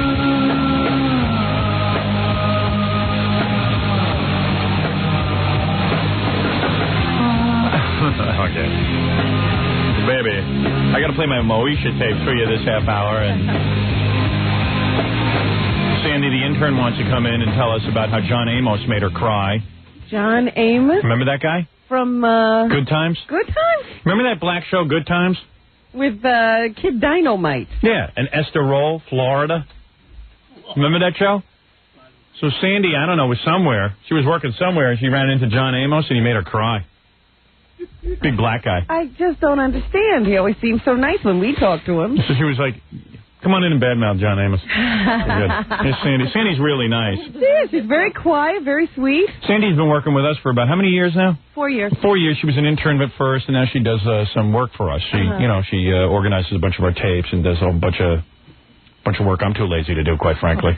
And she's real nice. She's a very pleasant person. Yeah. This is what I didn't understand. I haven't heard this story yet. So before I was an editor at Channel 4. Yeah, she's also an editor at Channel 4. I was a PA for Weekend Today in New York. Right. And basically my What's job... a PA, by the way? A production assistant. Okay. And basically my job was to get the script ready, give it to the news people, take care of the guests, make sure they get to makeup on time, make sure, Yeah, like you got to run around and like right. you have to take care of... You're doing... Basically, listen, I have the utmost respect for these people because they have their hands full. Who does? PAs. Oh, they do? PA? Oh, I thought you meant stars. No, the stars are lazy and unbusy. You're right. It's a really hard job because everyone thinks their job is easy, and it's not. And you got to run around and get everybody everything they want. Right, you're picking up the slack for everybody. All right. Now, where was this show? What show was this? Weekend Today in New York. Oh, okay. So I go in, taking the makeup, whatever, and he says, well, what time am I on? I tell him, and then, I said, all right, I'll be right with you. I come back. He says, well, what clip are you running? Right. He was on the show to plug a one-man Broadway show that he was doing. Yeah, that probably sucked. No, listen, I'm no Siskel and Ebert, but this, the 30-second clip that I did pull for this man was like a gift. Right. You know what I It was mean? a nice thing, Wasn't worth a dime. He wasn't setting the world on fire. No, not at all. Right. He wishes he was back on Good Time. Isn't he the guy who couldn't wait to get off Good Time? Yeah, he couldn't handle it. Oh, man. All right, but let's get Leah. So anyway, you pull a clip. Right, so I pull a clip, and he asked me how long it runs. I said 30 seconds. Now... What does he want, 12 hours? Right, exactly. I don't know. 30 seconds in television is a long time. That's a long clip. It doesn't seem like it, but it is. Right. So he says, well, I want to see the clip. I said, well, I can't show it to you now. You're going on the air. We're down in the studio. You're in the green room. I don't have a tape player. Like, what do I do? Yeah, right. All right, let me see what I can do for you. I'll be right with you. In the meantime, there's all this breaking news. I'm ripping scripts, running around, You're doing everything. No script, no show. Go ahead. It's more important. Go ahead. So, Poor Sandy. I know. I'm like the sweetest thing, and here this guy is. Yeah, so now his demand is, I need to see my clip. Right, He's the one who sent the clip over anyway. Right. You should know. If you sent me this clip reel, apparently it's nothing that you don't want used. 10 minutes before he's about to go on, he needs to see his clip reel. Right. Okay. So finally, I'm like, reel, you know what? I would have gotten lost and never come back. See, that's your problem. That's why it's good you're on this show. He'd have never seen me again. It's easier to Go get John Amos and bring him to the set. In all seriousness, I've seen PAs on TV shows. It is easier to do what we do than to do what they have to do. Because you basically have to be their slave. And you have to be nice to everybody. Yeah. Especially to angry guys. He's very disgruntled, let me tell you. And I figured it out. It's only against women, and I'll tell you why. Okay. I go to take you have a theory on this. Oh yes. Okay. I have a whole theory. Go ahead. So I go to take him upstairs, and I'm standing by the elevator, and he's like, so, Sandy, how long have you been in this business? I'm like, 2 years. Right. Starting out, young woman. I'm thinking, he's going to give me a nice compliment. I'm saying a little conversation. Yeah, right. Oh, yeah? Well, you better start having respect for people. I've been in this business for 25 years. I'm the father of black television. I was the first black father on the father. Amos and Andy was the father of black television. He's sitting around thinking titles up for him. Yeah. Right. Isn't that funny? Like guys who, were just sitting around. Like my dad calling CBS television. Like guys who sit around to him. I'm the father of black television. Everyone has a title. It out. I'm the father of black television. That's why about 5 years ago I became the king of all media. I couldn't handle it. I had to have a title. You might as well, right? Join the club. But what he meant was he was the first black father on TV. Right, but when did what does that got to do with you? Exactly. I should have went, well, dynamite. Good for you. Like, what do I care? He was the first black father on TV, but no one noticed. Right, exactly. Was he the first black father on TV? No. All in the Family started in I did my research. Okay. All in the Family started George Jefferson. In 1971. Good Times was a spin-off of a spin-off. Right. Because it was a spin-off of Maude. And then Good Times. So you're saying George Jefferson was the first TV father? Well, George Jefferson was never on All in the Family.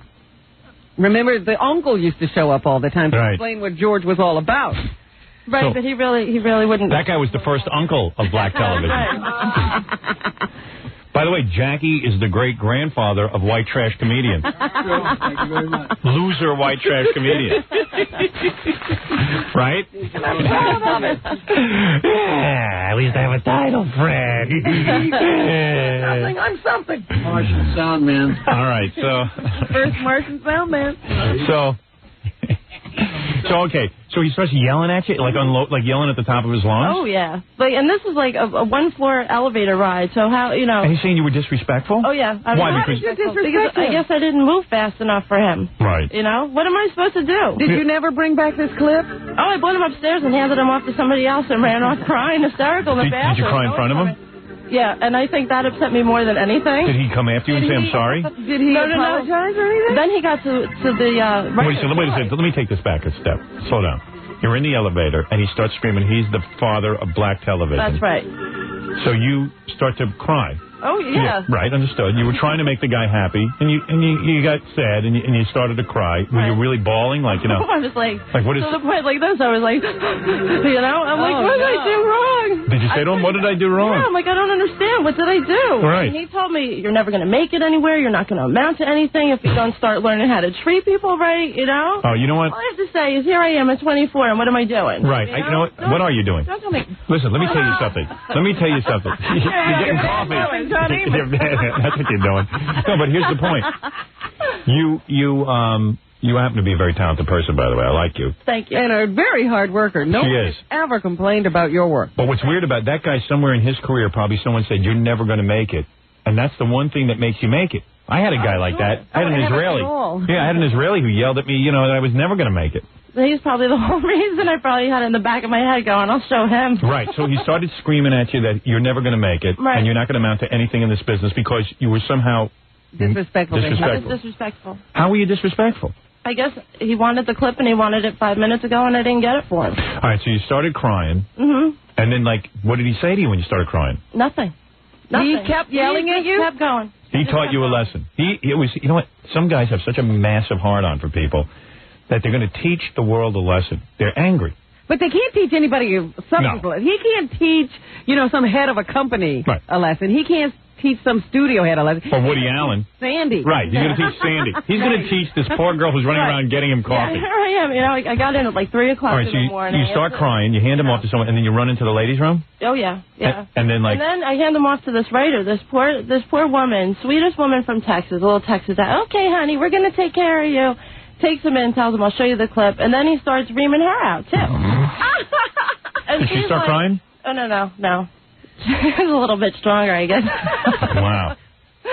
So then... Imagine, and he's a big black guy. Imagine a big black guy yelling at you. Oh, he was like spitting on me. Like, really? That's how That's scary for little white girls. Here we go. You're trapped in an elevator with a big black man. Yeah, it would be better if it was a white guy spitting on you. Well, it doesn't matter who. You know what? You want respect? Have it. Right. That's my whole thing. Like, I don't care if you're the Pope. You treat me with respect. Right. No one doesn't. You don't have to yell. No one. Do I ever yell at you? No, never. I should, but I don't. You should treat me with more respect. I don't like the way you call me Howard. King of all media would be more appropriate. Don't you know he's the king of all media? Yeah. Now I know, and I'll remember it, one time, this is a similar story. Do you remember the time Steve Gorillo got yelled at by Bozo the Clown? And he said, you'll never amount to anything, but Bozo turned out to be right? Sometimes it's true. Yeah. Sometimes it can work out that way. Yeah, People like Bozo, no. So is there any more to the story? Well, I just think he hates all women, though. Why do you think he yelled at the other woman, He yelled at the other woman, too. And then the editor, Dan Slade, came up and he started talking to him, and all of a sudden he's like, maybe you can help me out. You think I can take a look at this clip? Like with the Jekyll and Hyde. Right. Anytime he's around a woman. And then my intern was like, he was nice to him, too. Really? Oh, so you have a male intern and this other guy, he's nice to them. Right. Yeah. Uh-huh. We need Master Bill Majors to get on John Amos. I can't watch that show anymore either. What, Good Times? Yeah, you see the Little Caesars commercial with JJ on it, and right. you get freaked out. Yeah, you're traumatized. You gotta sue him. You can't watch TV anymore. You can't watch that show anymore. I can't. What a loss. I can't. I get upset every time I think about it. That's a horrible thing to have happen. It was like, not only that, he did it in the hallway in front of the elevator in front of people. Plus, you're really cute. He should be hitting on you. Maybe that's his tactic. Yeah, maybe he'll make you cry and you'll go into his arms and be comforted. Maybe that was the problem. You weren't supposed to run away. You were supposed to hug him. I mean, if I was alone in an elevator with you and I saw you were upset, I'd be hugging you, massaging you, right? I'll remember that. Yeah. What was it that black guy told us on the phone yesterday? A girl like Sandy is Negro heaven. Oh, gee. Didn't he say that? No, he didn't say Negro. He didn't. Nice blonde, nice features. What are you, Irish or something? Yeah. Yeah, definitely. I'm into that. Hubba. Hey, a lot of our interns are having brushes with greatness. Oh, really? Some guy sent me a fax. He says, you'll be interested in this. I'm a member at Gold's Gym on 91st Street. Yeah. One night, I had the pleasure of watching Steve Gorillo training Jay Barrymore. Drew Barrymore's mom. He was like training her. Oh, boy. Training her to do what? I don't know. And not in speech. Guy says it was hilarious. Gorilla was giving pointers, yet he can't do half a pull-up. Thank God he works on your show. He is troll-like, pale, and repulsive. He probably couldn't get laid in a whorehouse with an 8-inch penis. And my God, can he mumble? Gangadine, water. Gangadine, drink water. Don't take Sandy's, Mike. Take Jackie. He's not using it. Oh. You trained Jade Barrymore? Yeah. She's got a great body. What does she need you for? Well, she's used to doing, like, aerobic stuff, so I was showing her how to do some weight stuff. Oh, I see. Did you get her? No. You didn't? No, she's in the play, so we've been doing stuff and hanging out. She's teaching it. He gets in there, though. He's a schmoozer. Yeah. She's got a hot little body. She's got an unbelievable body. Yeah. She did 500 sit-ups in a row. Really? Yeah. She's amazing. You know, I wish my wife would do 500 sit-ups. You know, my wife... your wife has a little bit more on her mind. My wife... No, she doesn't. Your children aren't in rehab yet. My wife... I'd rather have my children in rehab and have a... At this age, Jade's daughter was already in rehab. Okay. My wife takes this exercise class now, like it's like aerobics, and they stretch them with rubber bands and stuff. Right, you know? So, like, yesterday she went out running. She ran a mile. She was like, I ran a mile. And I was just like, Allison, you've been running for 2 years and you ran a mile? You're crowing? A mile? I mean, you're not going to lose any weight. You have to lose massive amounts of thigh and, stomach. And. But, a mile is not even working up a sweat. Yeah, my wife does 10 push-ups. She's like, I don't want to push myself. I'm feeling a little out of sorts. You know. That's your body beginning to work. Yeah, honey, that's the point. No, a mile is a warm-up. Nothing. It's a warm-up. She doesn't get it. She goes, well, at least I don't have to go to my exercise class tonight because I did my mile. Oh. And I'm like, Allison, that mile wasn't a dent. Go to the exercise class. I encourage her. You should have run a mile to the exercise class and then got in there. She goes, oh, this exercise class really working. She takes all her clothes off. She goes, what do you think? Isn't it working? Aren't my shoulders more? I go, forget that. I said, hey, look at the rest of you. You got to get in there. Shoulders weren't the problem. You have 5,000 sit-ups a day. Oh, jeez. You know. And then my mother ruins it. She comes up and she goes, Allison, you're thin. Don't listen to him. Yeah, oh, please. Maybe she needs some muscle tone. She needs a lot of muscle tone. Woman had 3 kids. I don't think my wife's done 500 sit-ups in her lifetime. With all the sit-ups she's ever done. You have to watch my wife exercise. She talks through it. She talks on the phone when she's on the treadmill. She sits there and talks on the phone. What? Yeah, when she's on the treadmill, she's like, hi, everyone. And she's doing... And not out of breath at all? No, not at all. It's a total goof, man. I'm never going to get her into shape. Why don't you run with her? I do sometimes, and then when I run with her, she actually does 2 or 2.5 miles. But she should be doing that every day, 2 or 3 times a day. She's been running for 2 years. She should be up to 3 to 5. She is so lazy, and she's so proud of herself, and it's like, oh, man. You want to be supportive, but at some point you got to start yelling. Now it's time to crack the whip. Yeah, thank you. Be supportive will not help. I know you always say be supportive. Well, if you're going to do it, do it. Then I come home and I see her nibbling on noodles. She's like eating noodles, and she's supposed to be dieting and everything. And every time she's eating noodles with, the housekeeper makes rigatoni vodka. What? Which is you ever have rigatoni vodka in the Italian restaurant? Yeah. It's rigatoni with cream sauce and all. And Allison's over at the pot, like, nibbling it. I go, Allison. She says, well, I ran a mile. And I'm like, just take over a closer evaluation. I'll say, honey, your hips are bigger than your shoulders. And you got to, and she's like, oh, I don't like you. You're mean. And you're nasty. And you're no Mr. America. I said, look. You asked me for... You are hysterical. I said, you asked me for an opinion, and I gave it to you. You've been having the same conversation for 20 years. It's so boring. I need a girl who, gets on the floor and does 500... Jade did 500 sit-ups? In a row. Oh, my God. We were at Gold's, and my friend showed her the sit-up machine, and she did 75, and my friend goes, Jade, that's great. And she kept going. He goes, she did 100. He goes, Jade, you don't have to impress me. And he goes, she got to 200. And he goes, what are you doing? She goes, she went straight to 500. Yeah, you should just sit up so you puke. Like you do. Yeah. She just didn't stop straight. Oh. She's in some shape. Yeah, my wife eats, Well, she once goes, again, you have to have priorities. And it's funny, she has spent a little time with her children. The kids are in school now. And it's like, They need guidance. Yeah.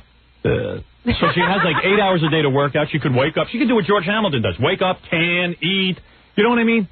Get on a trampoline. Do something. She's so proud of herself. What is she doing? What is her day like? Nothing.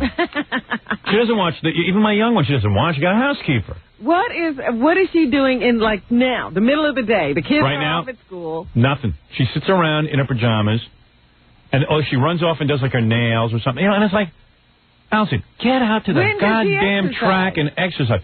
She'll go for like a half hour. I go, is it aerobic? I go, yeah, sometimes in the evening. I go, is it aerobic? She goes, well, no. I go, well, what does this woman do? Well, we have rubber bands. I go, rubber bands? She goes, yeah. And then she says, well, it does get a little aerobic for like 10 minutes. I'm like, what? What do you mean it gets, like your heart rate goes up for 10 minutes? Uh-huh. I said, yeah. And then we lift our leg, and I'm like, oh, my God. It's just a bunch of housefrows. Things like that. It's a party. You got to be self-motivated. If you're going to go running, run 5 goddamn miles. Dan Foreman's wife runs 5 miles. You got to have Jade a goal. works out every day. What does she do? She goes to the gym. She does the Stairmaster. You know what my wife's problem is? She hangs out with women who are in worse shape than she is. So they all think she's the fox. You know what I mean? You hang around with strippers. God damn, you'll get in shape. There's your motivation. That's what you're supposed to look like. Sitting there, you know, don't pull up your clothes in front of me. Ask my evaluation. I'm serious. Where is she? Get her on the phone. Oh, now you got to lecture her. No, I'm completely crazy. You think John Amos yelled at you? Now you're going to hear some yelling. Yeah. Now you're going to hear yelling. Watch my wife cry. Yes, Andy, you'll feel good about yourself. Gary, get my wife on the phone immediately. You big tooth beaver. Oh. Right. Boy. How dare John Amos yell at you? Yeah, I wish he would call in and explain himself. I know. I don't think if I ever saw him again, I'd probably still cry. Yeah, no, he's not a nice guy. I'd run the other way. That's a bad story. It is. You are so sweet. I mean, she really is. Don't you ever let that make you cry, Sandy. No, I was. Sandy's very sweet. It's just explain to John Amos that 5 minutes before her show goes on the air, someone can't move a monitor. Yeah, somebody like that yells at you again. Step on his foot and run. Where's my wife? Should have known. She didn't answer. I left a message for her. You know, Ralph used to go to John. Maybe this is my wife. Hold on. Honey? Hello? Allison? No. Some cretin. You know, Ralph used to go to John Amos's house. For what? For what? Ralph used to deliver videotapes to him. I told he only likes boys. Well, not like that. He's all man that way. He's definitely all man. Right. I'll tell you later. All right. Well, that was a great story, Gary. Ralph delivered a videotape. You might pick up on something, Howard. Excuse me. Gary did a what? A video? You might pick up on something. On something? Gary, what would I pick up? He says Ralph delivered a videotape to John Amos, and then he leaves. Wink, wink, nudge, nudge. Get it, boss? I'll tell you about it later. You get it? He's all man. Ball's in your court. Gary, can I ask you something? Make something out of this. Pick up on it. I thought you'd pick up on something. Hey, Gary, can I talk to you a minute?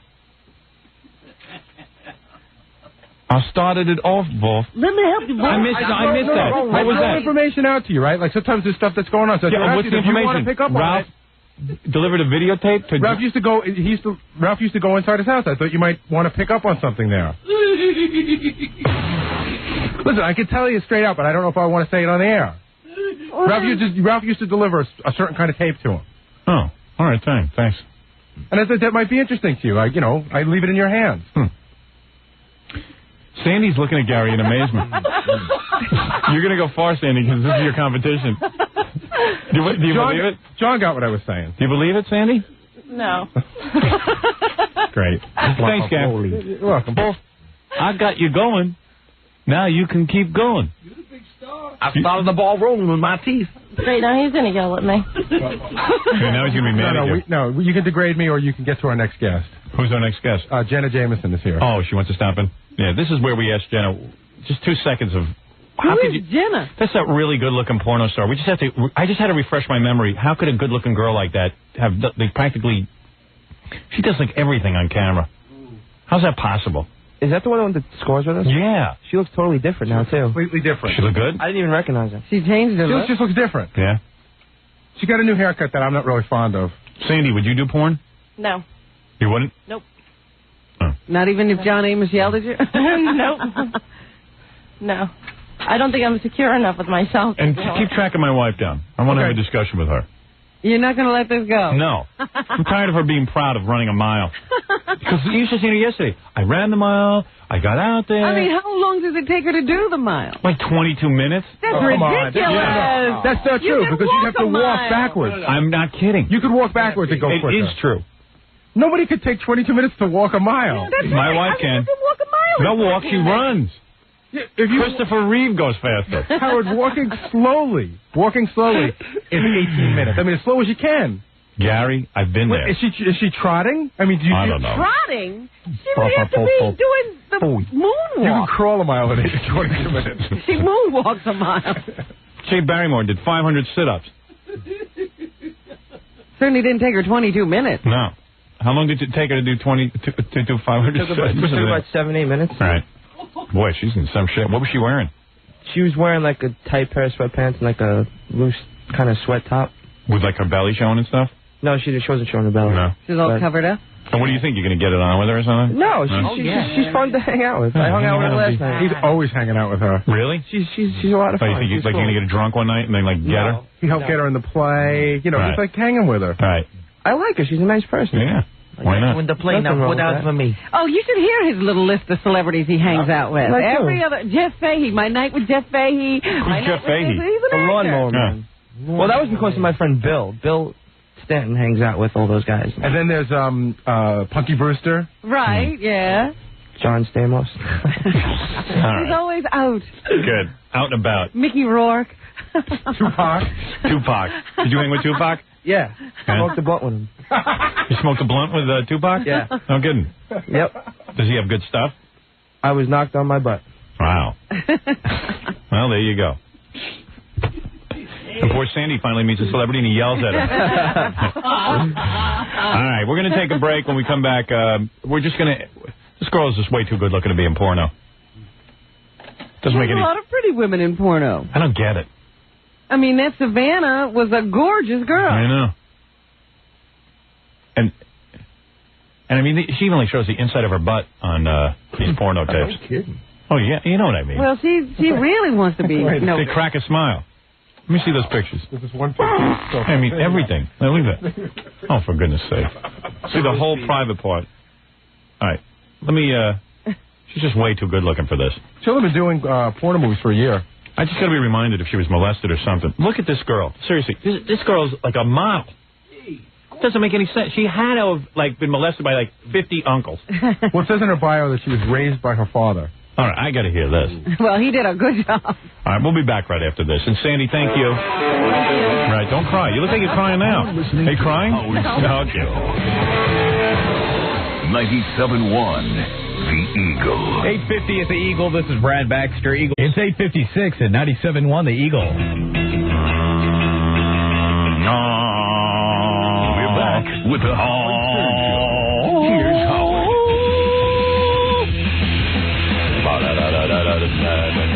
By the way, tune into the E! Show tonight. Scores Girls Get Hypnotized in a 3-part E! Show. You'll love it. Watch them stand there. This guy really does it. He really hypnotizes them, and they do wild and wacky things. Hey, now. They have orgasms, and they fall in love with Elephant Boy and Big Black. It's great. You know, it was really odd. I don't know. You got to see it. It's weird. Watching those girls, you know, when they were supposed to be all excited and having orgasms, it really was weird. It was weird. It was almost like you felt you shouldn't be in the room. Yeah. And the best part of the show for me is when they're all hypnotized and they're in love with Elephant Boy, and then all of a sudden he goes, okay, now you see Elephant Boy the way he really is. Yes. And they just back up. And they're just like, oh. And yet, a second ago, they were all over him. Yeah. It's cool. Watch it on E! tonight. Must-see TV. Really. You know how they say must-see TV on NBC, and it really isn't? It's not. Yeah, this is it. This is must-see TV. And, boy, Gorillo, you know, he's a weird intern, man. Not only was he with Jay Barrymore, but like he hangs out with, like, Punky Brewster. Like, he's like a real star effer. He seems to gravitate toward people with names. And hangs around with them. I don't know how he gets He sort of worms his way into their lives, and then, like... And he's always, you know, like, he winds up in like a personal calling him on the phone kind of thing. Yeah, they go for it. He has because you know what? He's very subservient, and they like that. Like Punky Brewster, probably. When's the last time she had anybody fawning over her? Right. And suddenly there's this kid who wants to hang around with her because she's Punky Brewster. Soleil Moon Fry. Right. Where is Gorilla? Hey, come in here. Did he just go out for your lunch? That's why I like him. All right, I'll get him later. You here? Were you hanging around with Punky Brewster? What? I hung out with her once, and she was a little weird, so I never hung out with her again. And didn't you think you were going out on a date with her? No, we went out. And then she showed up with a guy? We went out rollerblading, and she said she was bringing a guy friend. I heard it went that, like, she had you running all over town for her rollerblades and fixing them and stuff, and you were, like, doing it. No, this is what happened. She wanted to go rollerblading. How'd you meet her? Dude, I met her because she called up here, and she... What? You know about this. We went through this. Yeah, you did this already. She called up here. We've done this already. And why did she call up here? Now, I forget this. Why did she call up here? She called up here because she wanted to get booked on the show, and she said she was coming to New York. She said she went to a lot of clubs. I said my friend was a promoter. Yeah, I hope those... Is he still answering the phones? Dude, I've never done it again. Hardly I will never do it again. To do that, but he hardly answers them anyway. He works on Robin's News. Yeah, you know, I know you're a little star effer, and that's cool. You want to do that outside of the show, that's fine. But when people call my office, don't start telling them stuff and you're going to go do stuff with them. It is so unprofessional. You're right, and it'll never happen again, and I've already been yelled at it before, and that's that. Yeah, maybe you haven't been yelled at enough. I have. Believe me. So she called up, and then she said she wanted to come in and do rollerblading? She said, no, she called me and said that she wanted to go rollerblading, and her friend wanted to go rollerblading. I knew it was a guy, so I'm into rollerblading, so we met, and she wanted to rent rollerblades. She had no idea where to go rent rollerblades, so I took her to one place. She wasn't happy with it. I took her to another place. She wanted to borrow my credit card. And why do you do this? Because she's Punky Brewster? No, because she's cute. He told me, he told me, but she was with another guy. When he was a kid, he had the biggest crush on her on that show. I thought she was cute. But douchebag, she had a guy with her. Yeah, so now but you know what? Servant. It was. And you're her servant. You're her gunga-din running around getting. That's not true. But if a friend, if a friend told me that they wanted to go rollerblading and they needed a place to go rent skates, what am I going to do? Say no? Okay. So now you're traipsing all over New York renting skates. But how did she become your friend? Well, she said she wanted to hang out, so we wound up hanging out. Gorilla's good. I've seen him in action. He's like a termite. He can hang around as long as it takes. I know. And he wins a lot of times, too. She wants to hang out because he's going to run around and rent her rollerblades. He wants to hang out because he thinks he's going to get laid. Is that it? Well, who wouldn't think they'd want to get laid? Who wouldn't want to think they would want to get laid? There's not one guy that wouldn't go out and not think they want to get laid. Most guys have a little dignity and wouldn't go around like renting a rollerblade and taking her and her boyfriend rollerblading. As far as I know, that she told me it wasn't her boyfriend. Yeah, and that's why she brought him. She said whatever. I don't. You know what? It's no big deal. I hung out with her and I realized that You're a weird little guy. Why am I weird? Because for a young guy, you just seem to be wasting a lot of time. I'm not wasting time. Because you're running around at Punky Brewster. What's wrong with trying to get I would have got there. I said, hey, honey, you want to go rollerblading? That's great, but where's your rollerblades? Couldn't you have rented some? Now I got to run around looking for rollerblades for you? I was courteous. And then by the time we got to the second store and she wanted to use my credit card, I ditched her. Yeah. She wanted to use your credit card? Yeah, she goes, can I use your credit card to put against these blades? Oh, I promise I'll return them tomorrow. I went, no. And that's when I kind of ditched her. And did she call you Steve or did she just call you loser? Loser. Oh, all right. I got to bring in Jenna. I can't believe he has a credit card. He doesn't make any money. All right, he's got one. It's not his, but he's got one. I showed it to Jeff Vahey, lawnmower man. He was very impressed. You showed your credit card to Jeff Vahey? Yes, I did. All right. Thanks, Steve. Okay. No offense, but can I have my potatoes and turkey? That's what I'm working on. I mean, chicken. Stop talking about me. What I'm working on. Anyway, Jenna Jameson is a woman we met. She does porno and stuff, and she even shows, her butthole. Oh. And she's beautiful. But she's gorgeous. Look at these pictures. She's in High Society magazine. Look at it. Pass them up. Is that her on the cover? No, but no. Yeah. Look at that. Check that out. Hey now. Jeez. That's gorgeous. Listen to Fred. He's not even looking at anything. Yeah, he's already moaning. I saw it. A little bit. Yeah. Come on in, Jenna. Yikes. Very cute. Yeah, nice. Oh, I like your hair. You did? Yeah. I'm not against it. Gary was like, oh, she got a new haircut and I don't like it. You don't? No, I'm not crazy. You know what? I like you better. I do like you better without bangs. I'm not a big bangs man. Oh, I was trying to look younger. I thought You're it was young a enough. girl kind of look to you. How old are you anyway? You're like 23, aren't you? I'm 21. You're 21. Yeah. Yeah, so actually that makes you go grow your hair out. Okay. Yeah. Howard. I know this stuff. I know what turns guys on. You know, you got to change every now and then, though. Yeah, but You you don't need to change. You look fine. Okay, I'll grow them out. She's like really nice, and it's just hard to figure out the whole thing. Well, Howard, she even shows like her butt. But I mean, you know, everything. Oh yeah. Yeah. Ganji was pre-interviewing her. We'll skip right ahead because she's already got an incredible story. What is it? It's a great story. Guess who's been calling her? Who? Who's calling Burt you? Reynolds. Charlie Sheen. Oh, you're kidding. He's my buddy. He saw. Well, tell the story. Go ahead. He saw her picture in the magazine, and he called her movie company and got her beeper number. And then he called her from the newsstand and said, "I'm looking. Which magazine are you in?" So you're already going out with him? No, I'm not going out with him. Not at all. You haven't slept with him? No. I don't believe I it. haven't even seen him. When are you going to see him? I probably won't. What does he talk about on the phone? He just called me and told me that I'm his favorite model and that he thinks I'm beautiful and he wants to go out with me. So what did you say? I said, aren't you getting a divorce? He just wants to do you. Yeah, oh, of course. Yeah, I know. And then he's going to do you a couple of times, and then... But he's throw not. you away. But he's not. He's not going to get to do you? Good. Wow.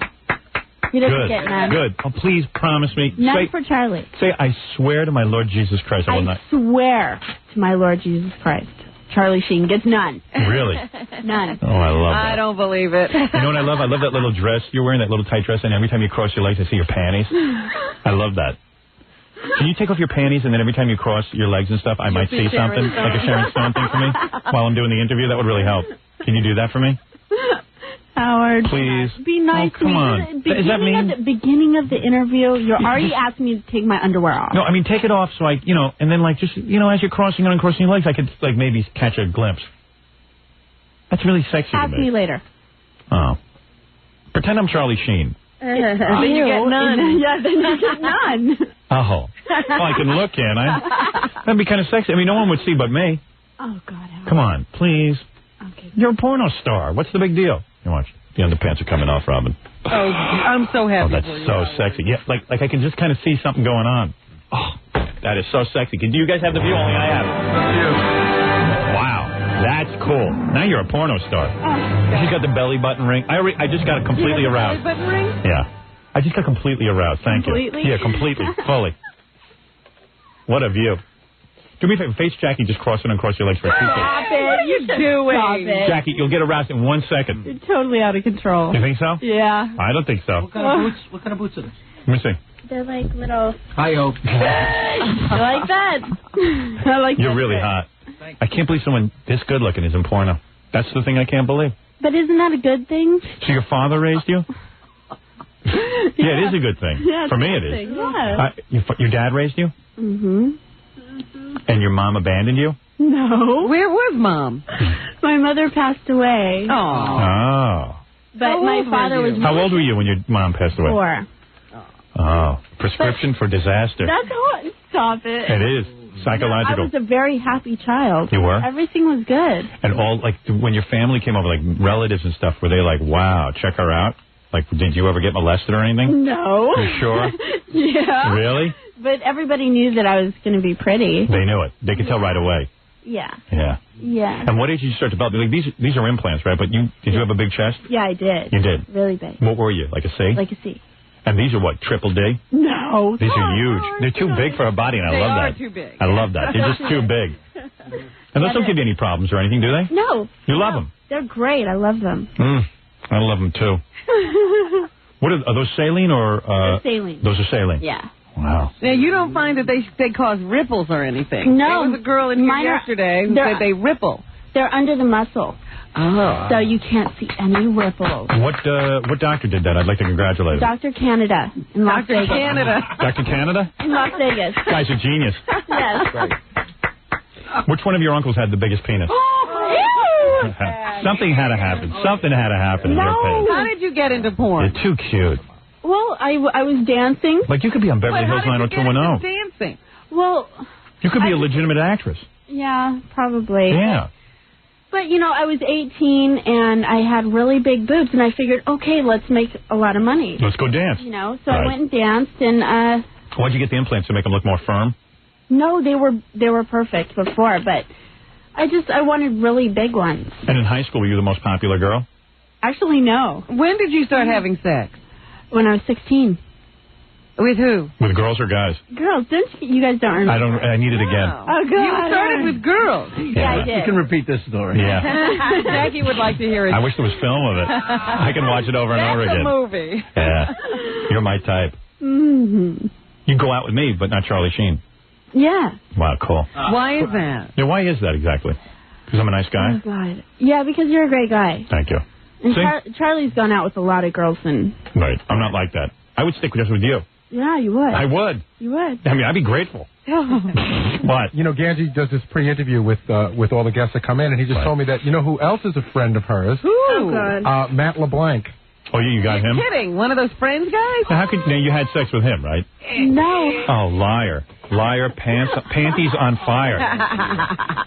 No. You didn't have sex with him? No, I'm good friends with him. Why wouldn't you have sex with him? I mean, he's a good-looking guy. Well, you know what? I probably would. Yeah. But we're always playing phone tag. We can never get together.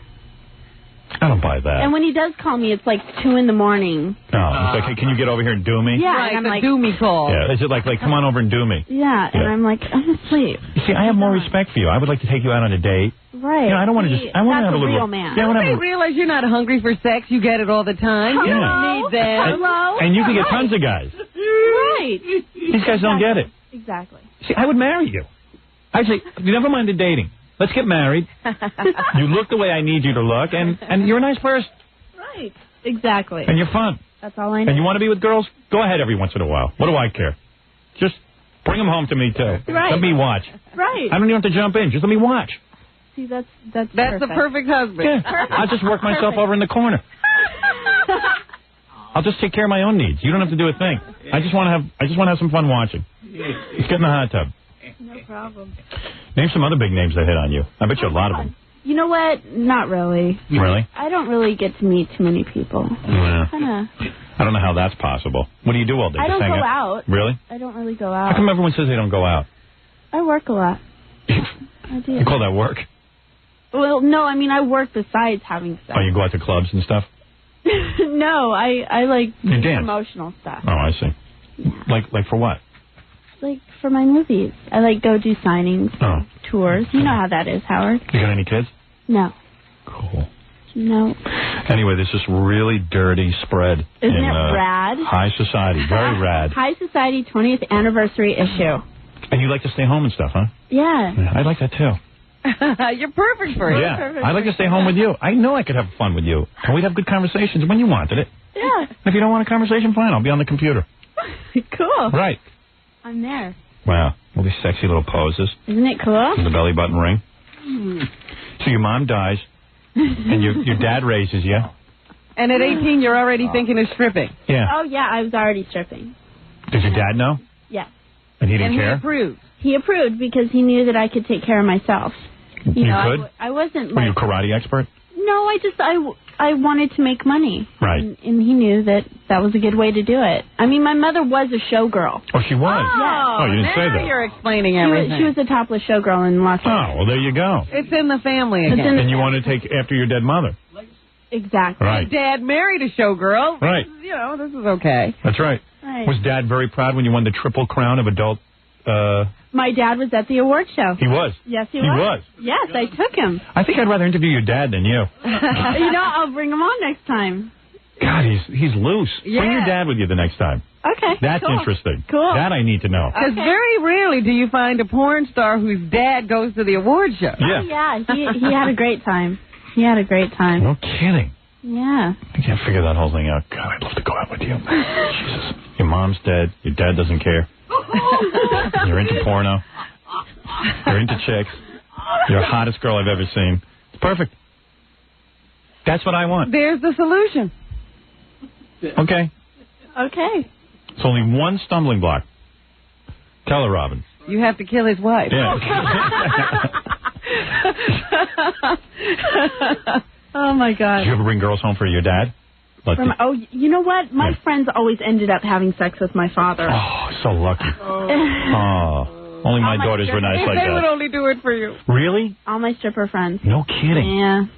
I mean, you bring them home, and, like, you didn't bring them home to meet your dad. No, they just, like, stay the night, you know. And then they say your dad's really cute? Yeah, because my dad's a very good-looking man. Does he got money? Yeah.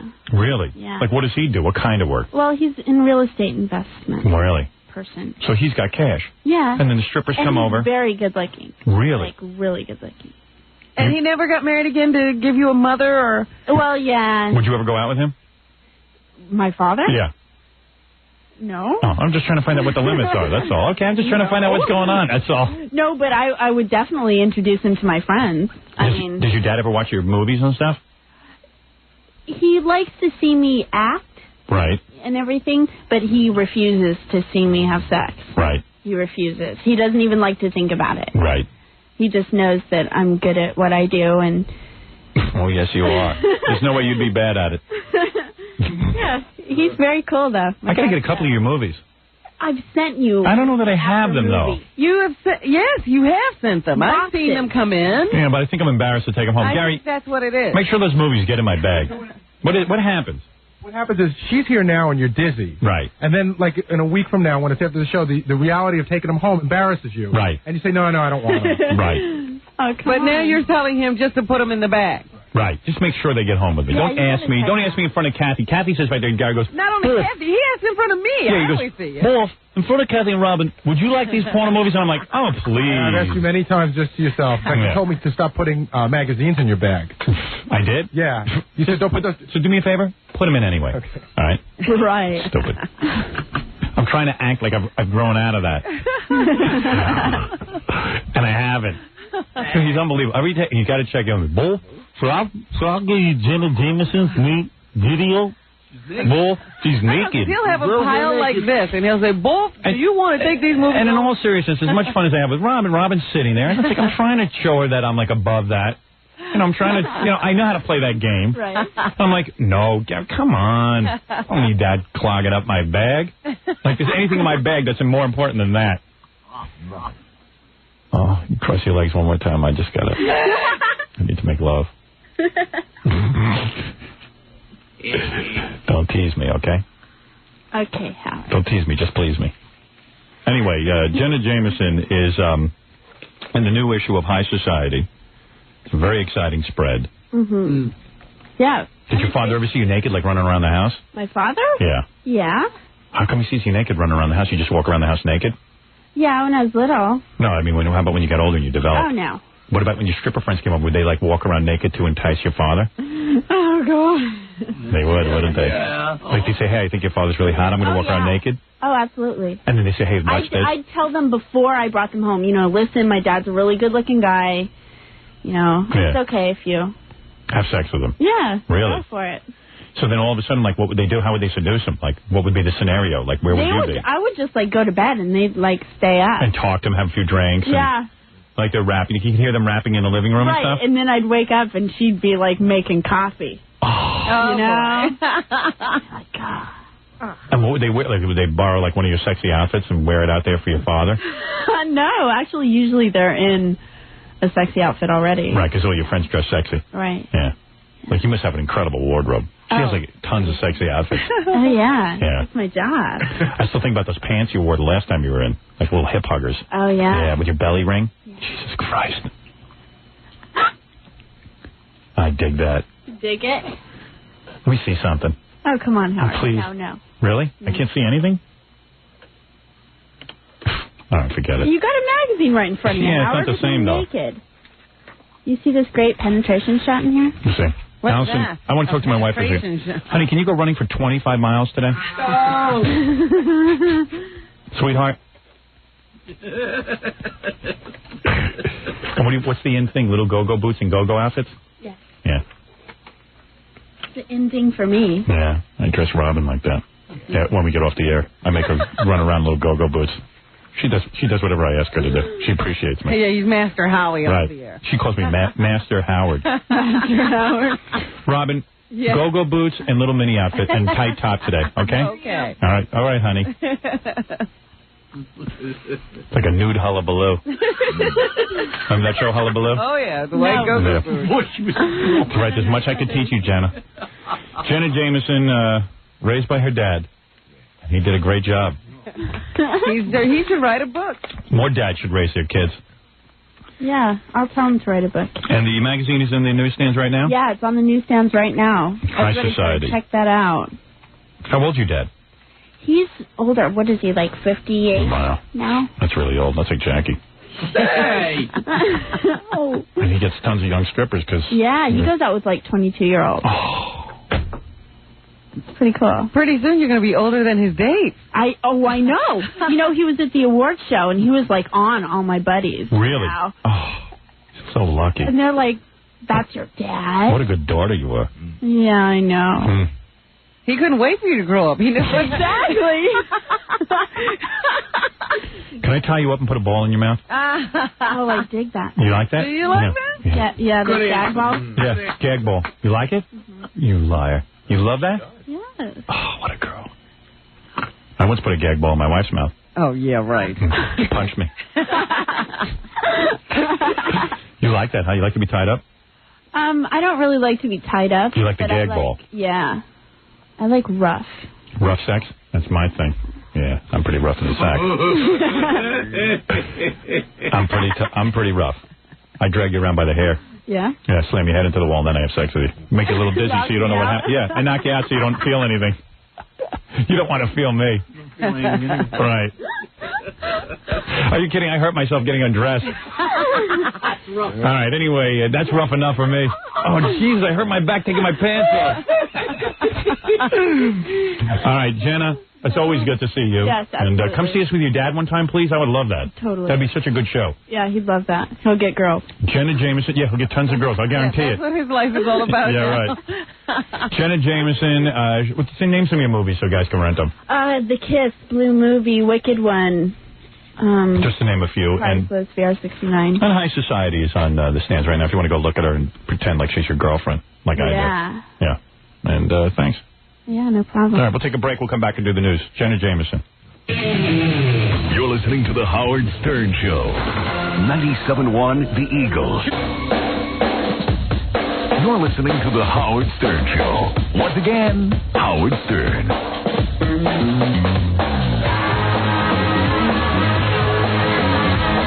Good mood.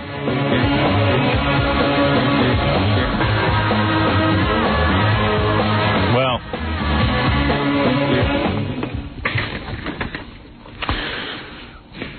this guy says, sent me a fax. He says, I'm excited about your movie, but you're just jealous because Gary starred in a movie last year. What was it? He says, didn't you see Congo? I heard Gary was fantastic as the friendly gorilla. I love the scenes that he played with his own duty. And I love his luggage commercial. This guy also says, when will Fred's wife be at Scores? Can she be far away? She could come to my friend Rob's bachelor party. Oh, she's going to take the bachelor party gig? He says, oh, sorry, I forget. Princess Norris is an actress. Right. What's his wife? Probably at home with her clothes on. Probably. Doing the meter man. They all misunderstand Fred's wife. Yeah.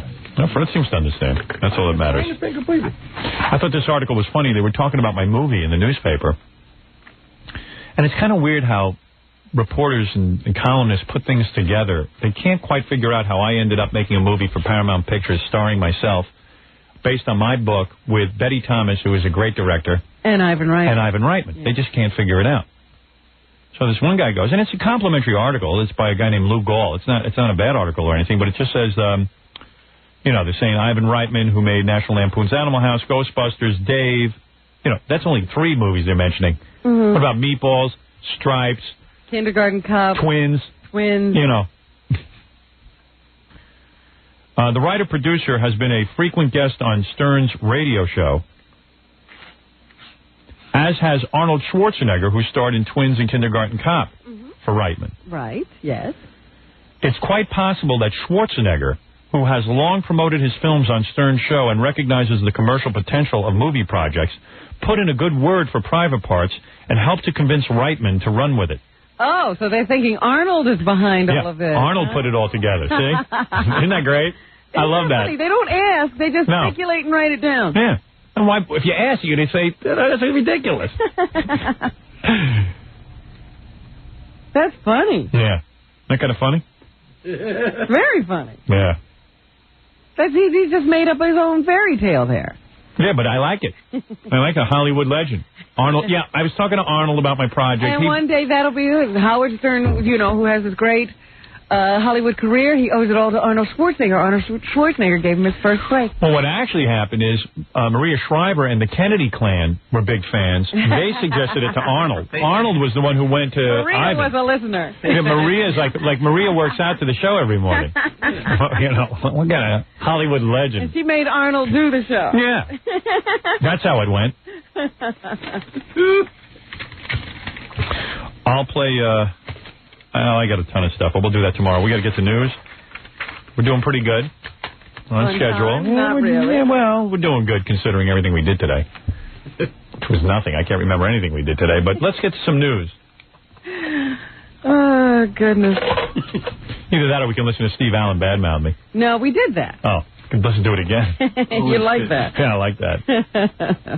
They say that John F. Kennedy has found himself a new editor for his magazine. 26-year-old Elizabeth Mitchell. Who was the old editor, did they say? Remember that guy he fired or who left? Huh. I forget what his name was. I heard he hired Mo from the Three Stooges. That magazine. Like John F. Kennedy had anything to do with it. He has nothing to do with it. They say the magazine has been without an experienced editor for 6 months. The magazine has mostly ads and no content. I've read it. Yeah, Eric Etheridge was the original guy, and he left in a dispute in January. Dispute? Yeah, John F. Kennedy, from what I can tell, spends most of his day at Central Park arguing with his girlfriend. Well, listen to this. This sounds pretty funny. Kennedy then eliminated the editor's position and took over all the editing duties himself, but after a month of the rigors of putting out a magazine, Kennedy promoted Mitchell. He couldn't even take it. Yeah, and then as soon as he did that, he was out in the Central Park and rollerblading. Right. Yeah, well, he's got to work on his physique. He doesn't have time for what does he need to work for? The charade was fun. It was fun to be editor for a month. The idea of work is a fun thing. Yeah. Working isn't. Yeah. He's not into that. This guy's got a great life. Oh, dear. The editor, you know what the fight was about? John Jr.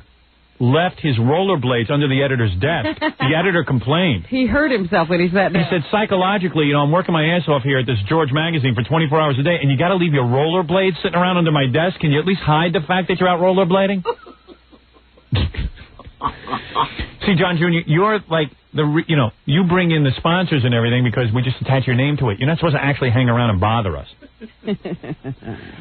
Oh, if Jacqueline Kennedy was alive today, she would be throwing a fit. He would not be on any newspaper or magazine. Oh, would she throw a fit. It's pretty funny to watch this. His mother knew. His mother knew what to do. God bless her. She was a genius. Stay out of the limelight. I think that's a riot. After a month, he said, I don't like working. Yeah. Get somebody in here to run this magazine. If his mother was alive, she'd die from this. But it's amazing. They had 175 pages of ads in the first 2 issues. And then, of course, after he started running it, the ad pages started to fall. Hey, I know. I'll run a magazine. Well, what are your qualifications? Well, I was a lawyer. I'm a Kennedy. Sort of. But I'm a Kennedy.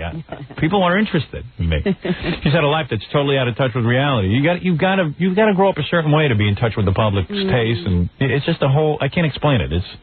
You've got to come from the people. That drives a lot of rich people nuts. That they don't understand why Madonna or somebody isn't that should be me up there. I should be in touch with the people. Well, a lot of rich people think that by proxy they are brilliant. Right. Because they're rich. Then you give them a magazine and they realize they're not. Yeah, anything they do.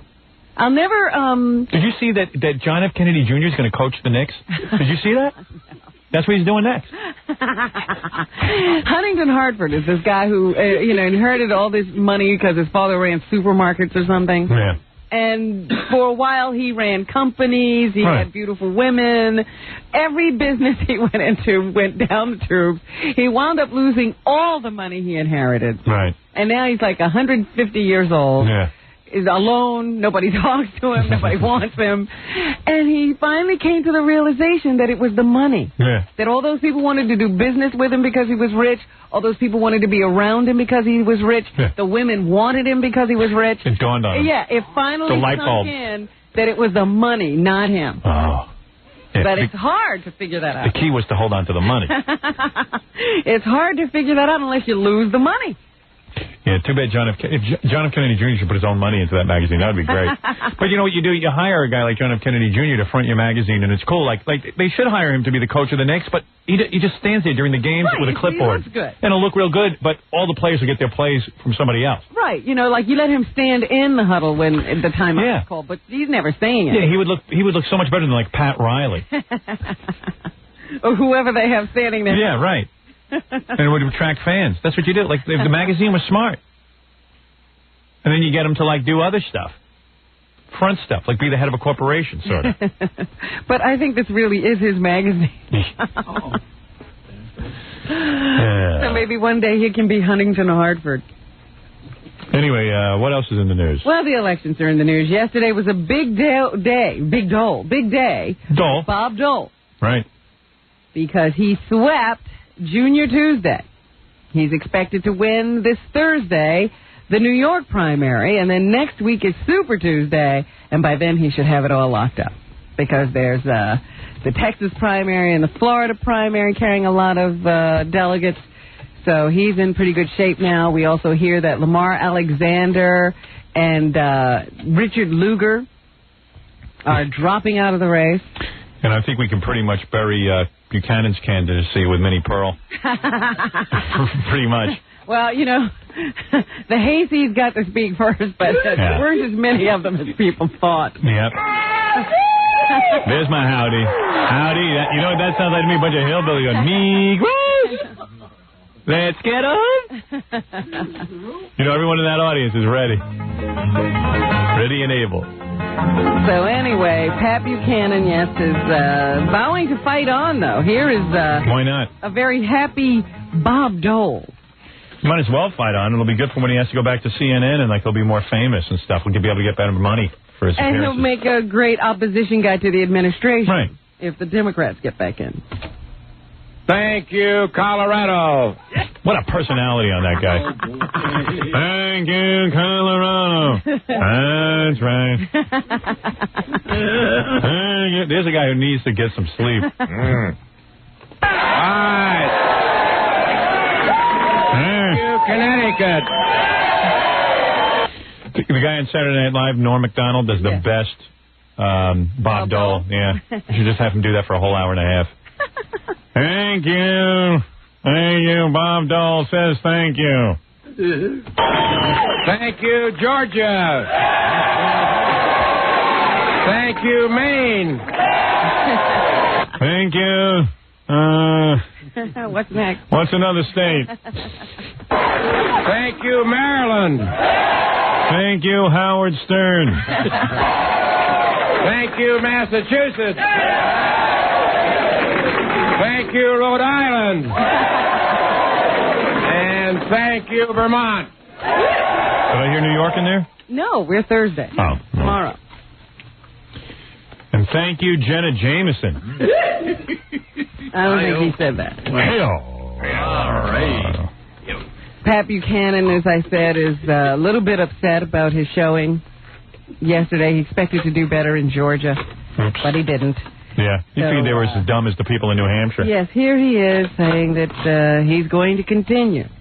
We still have a chance. A chance more distant than it was before today, depending on... Is he wearing his cowboy hat while he's doing this? And his gun? Depending on Georgia, a chance for the nomination. But we're going to keep ahead, keep going ahead. And we're going to stay with our program. What's that? Kicking all the Jews out of the country? What is his program? Well, his program agenda. is about what everything he's against, or what, school prayer and... Right. Important issues. And, all that stuff that we care less closing about. the borders, all that. Yeah. Giving nuclear weapons to wackos. South Korea. And here he is again. I just like to hear him talk. We hope to do well up here in New York. Yeah, keep hoping. You know, it's an uphill battle here, and it's an uphill battle everywhere else. There you go. Good assessment, Commander. He's another one of these. Nothing but uphill battles facing us. Totally delusional guy, but that's cool. Well, he's in the paper bad-mouthing Al D'Amato. Well, of course, Al D'Amato. He's got an idea about why he won't do well in New York, because Al D'Amato runs the state and is keeping him out. Yeah, he hypnotized everybody. What about all the other states? Did Al D'Amato do that, too? Al D'Amato sent a letter to Buchanan saying, I don't like what you stand for. Which was honorable. Right. Yeah, it was good. But Buchanan says that Al D'Amato's trying to keep him out. He's not on the ballot in every precinct, apparently. Steve Forbes is and hopes to have a better showing here. Here he is. He's still in there, still fighting. Still smiling. Bob Dole says, if you've got lots of money and nothing else to do, why not run for president? He does look like the Joker after he fell into a vat of acid, right when he came out. There's this campaign ad he's running where you can tell he's been coached. Yeah. Now, we want you to smile more. And he looks so uncomfortable. He can't wipe that smile off. He looks like that guy from Devo. You got to get the cover of an album from Devo. That's separated at birth. Yeah. That's what's come out of so-called Junior Tuesday. Now the real contest for the heart and soul of the party and for the American nation now begins. He's a pretty good guy, and he's not stupid or anything, for a guy who inherited all his money. But I've heard him talk, and I watched the debates. He wasn't an idiot. It's just that the guy looks too goofy to be a president. It really comes down to appearances. He's goofy looking. He's scary. It's not He is scary. Because I'm looking at that commercial saying, he's scaring me. And you don't get scared easy. No. You got bit by a horse the other day. You didn't even care. I don't care. Did you cry when that happened? No. Did it hurt? It hurt like hell. I was screaming as I was coming down the ramp. Let me go. What hurt more when the horse? It had to scare you though, right? Because like all of a sudden a horse has its teeth around you. No, I just figured one of these days he'll let go. No, but it does it like he's putting pressure, right? Right. It was through a shirt, so he just reached down and bit the shirt and got skin, and he was just holding on. Did you bleed? And as if I pulled, then he'd pull, he'd bite harder. Wow. So I had to just sort of leave it there and relax. And then he let go? And then he finally let go, yeah. Should have punched him like in that Mel Brooks movie. I was afraid that he'd just bite down harder. Right. Because he hadn't broken the skin, and I didn't want him to. What hurt more, that or your tattoo? Oh, the horse hurt more. Did it? Yeah. One of our interns just got a really cool tattoo.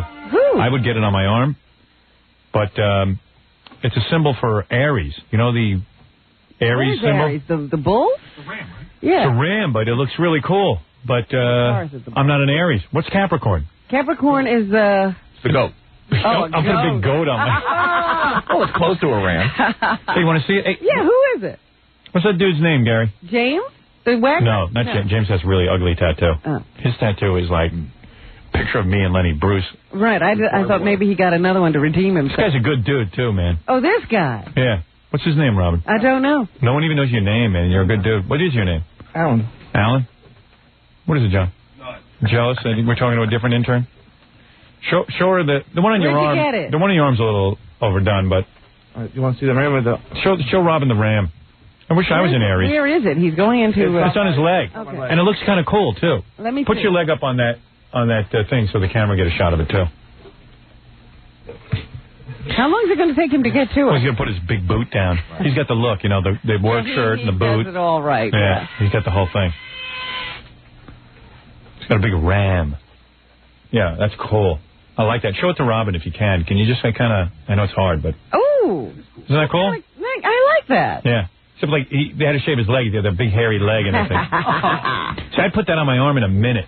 Yeah. Well, why can't I get that on my arm? Well, I was thinking that. I mean, the goat, because I found out when... Get close to that mic.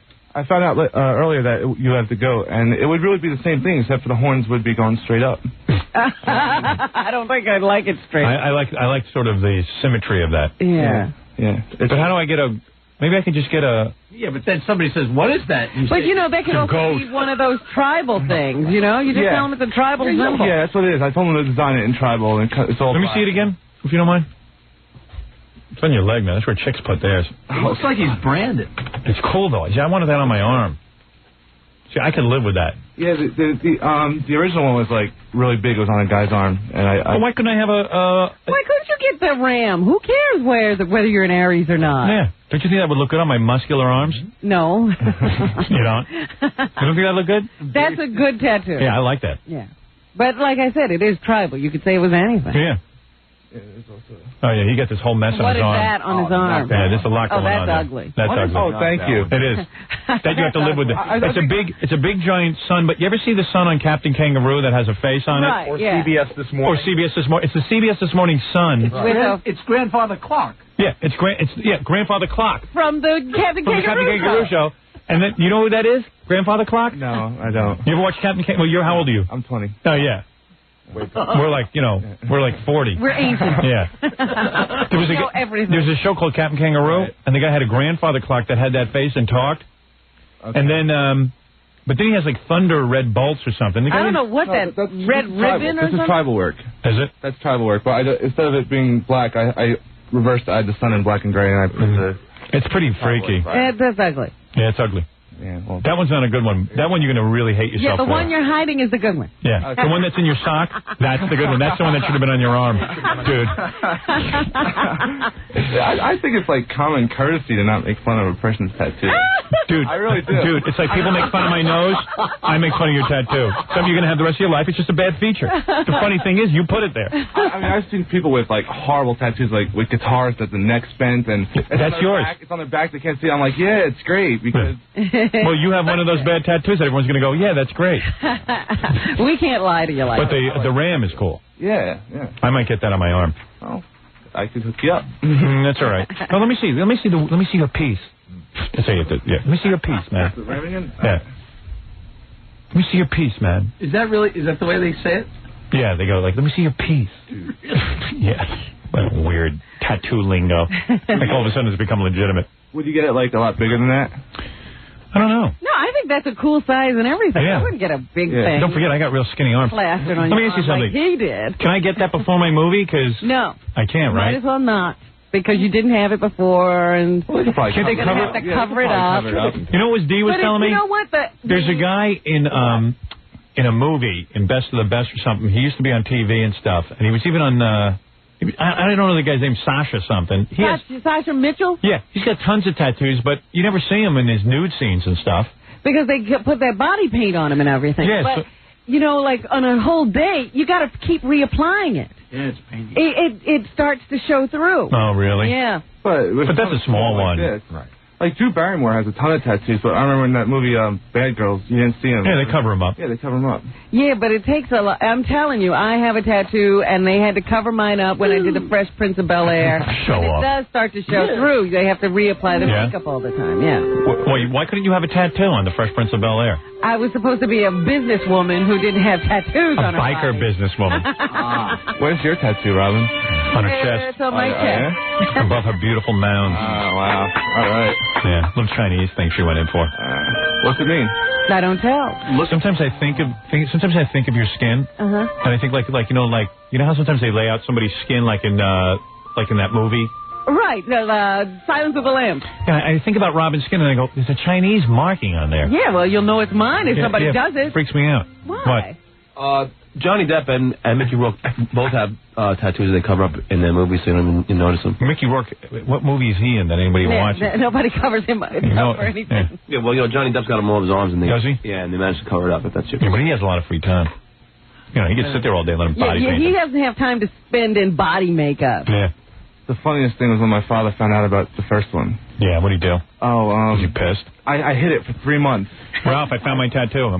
Take a look at it. Did Ralph see it? You know, that's what I'm going to get right there. I got it, the whole thing. I've been looking into those because I'm Aries and Taurus, and I was thinking of doing as Aries. I told you that. So we're going to get matching tattoo? No, I told you that last week. Yeah. You know, come on.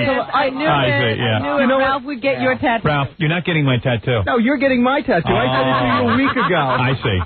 Did I say that to you? Yeah. No. Oh, absolutely. No. It was somebody else with long hair and a big nose. Yeah. But I like that. That looks good. Good. That's kind of the thing I was thinking. Good. Why don't you get it? And I'll fire you, and then I don't have to see you anymore.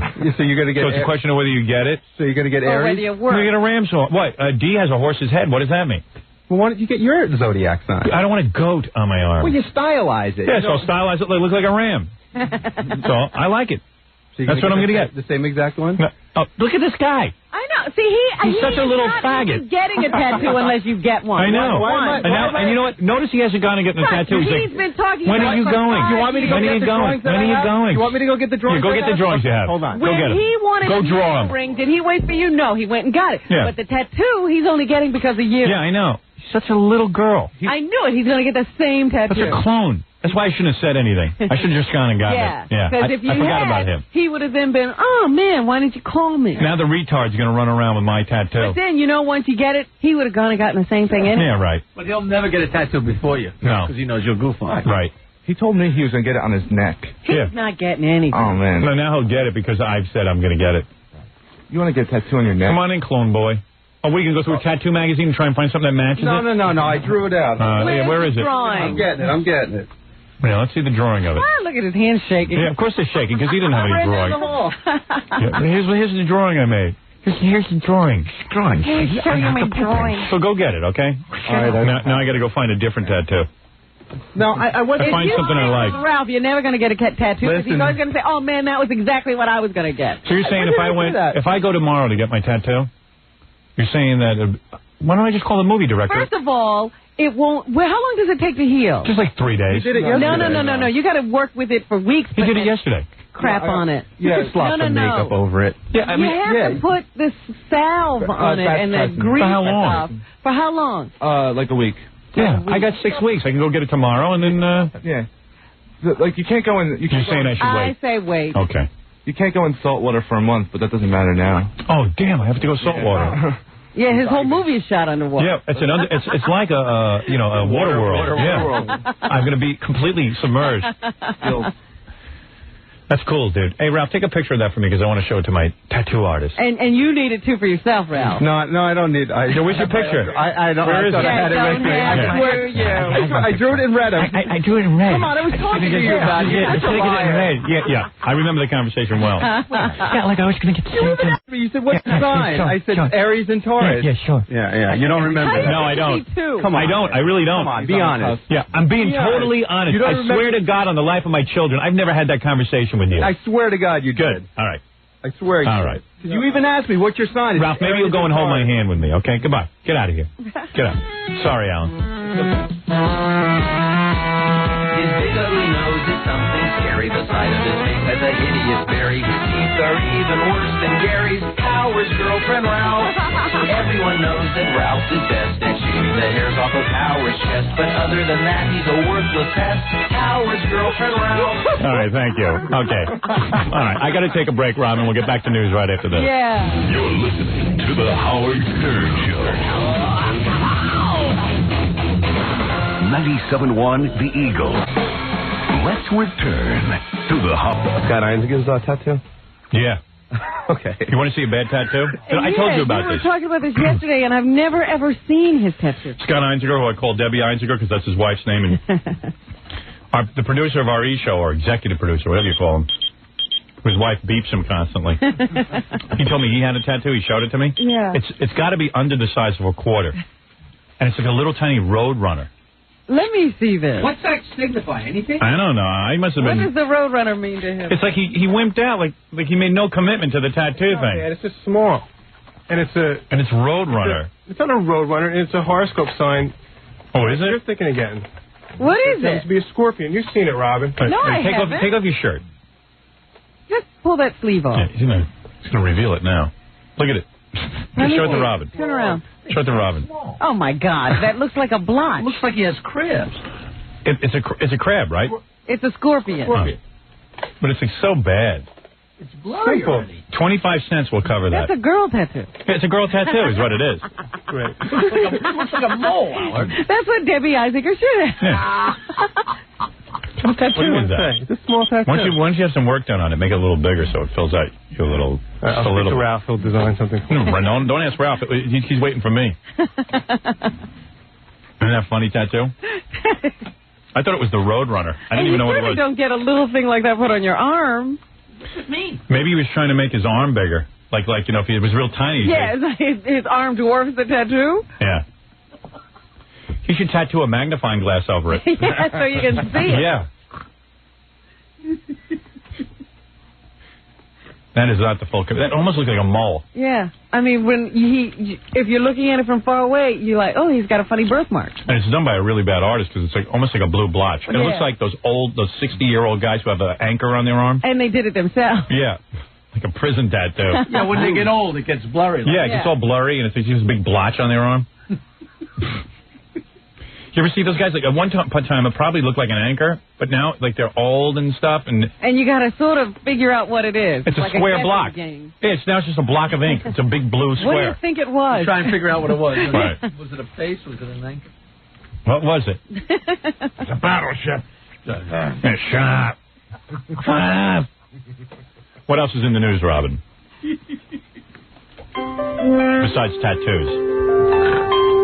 We were talking about the deli owner who was killed yesterday on the way to, the day before.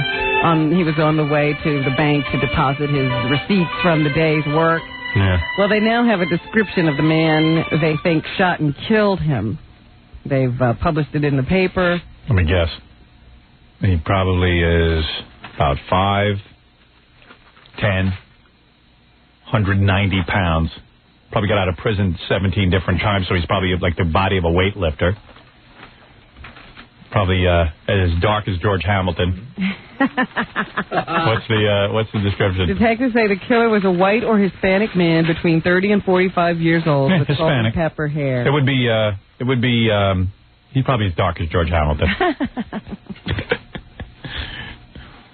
So he was maybe possibly a white guy. Good. Because, there's a lot of stereotypes. Right away, everyone thinks there's a black guy who did it. Well, certainly you did. Yeah, I did. Did you see the drawing of him in the paper? It's like, the guy looks like, he looks like Al Rosenberg. I was looking at that face and I said, wait a minute, I've seen him. Actually, no, he looks like Captain Kangaroo. He looks like Richard Dreyfuss. Yeah. That's who it is. Holland. I think they should Mr. Holland's Opus. I think they should arrest Mr. Holland's Opus. Yeah. Maybe he killed that guy.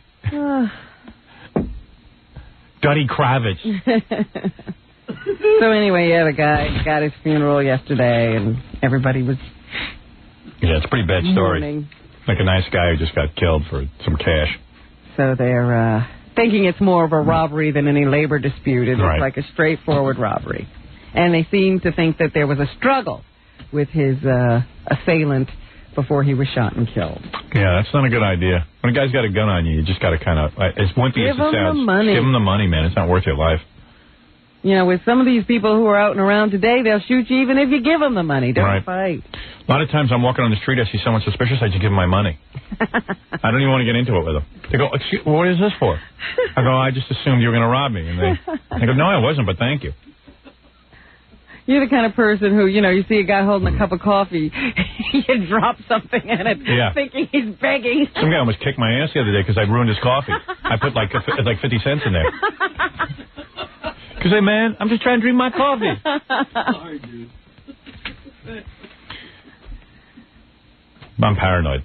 Yeah, you ought to stay off the street. Right. I mostly do. That's basically what you should do. Just stay inside. Now, what do you think of this suit?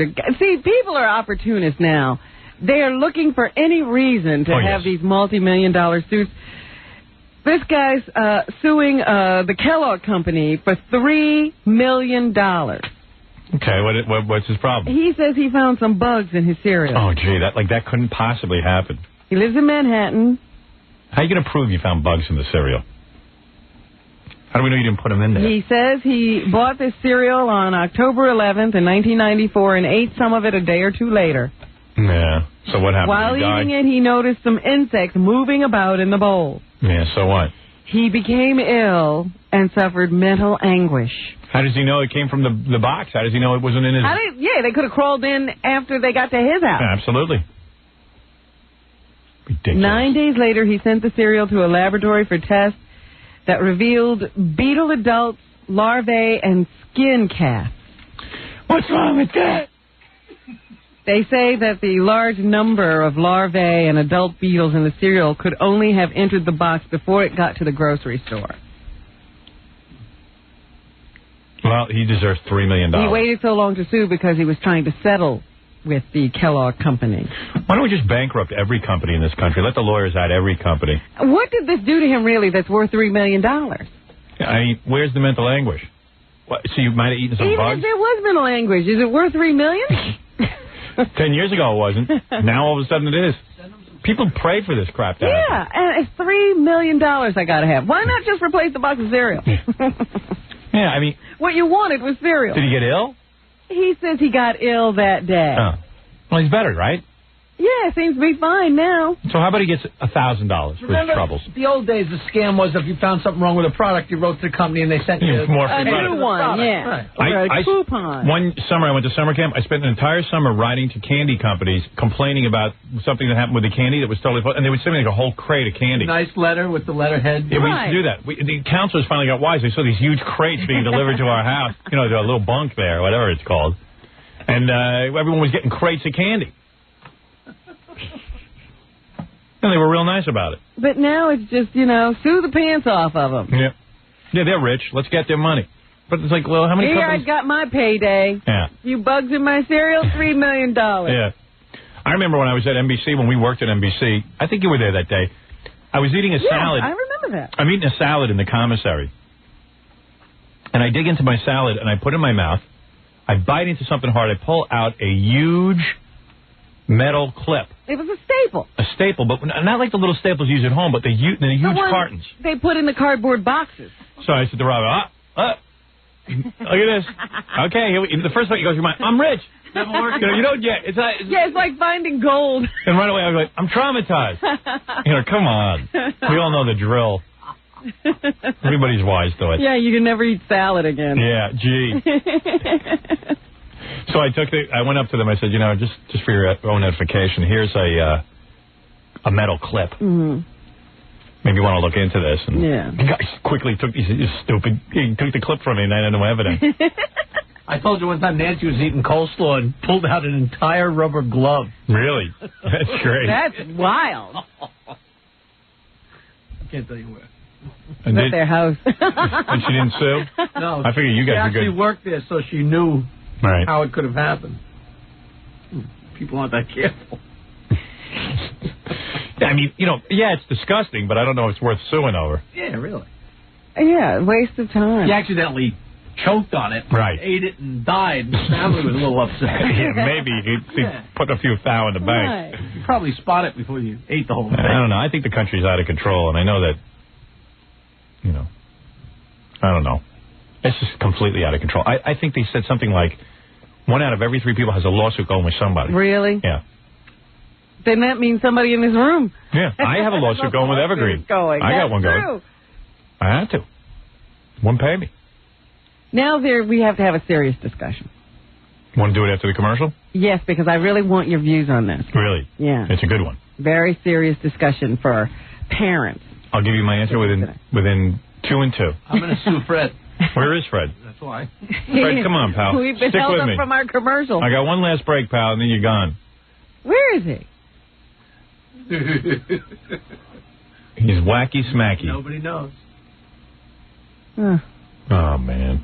Well, I guess I can't take a break. Well, shall we get into it now? Take a try? Take a try. See if you can start the commercials. Oh, boy. I'll curse like him. I don't want to get into it and then have him run in and then interrupt it. Go ahead.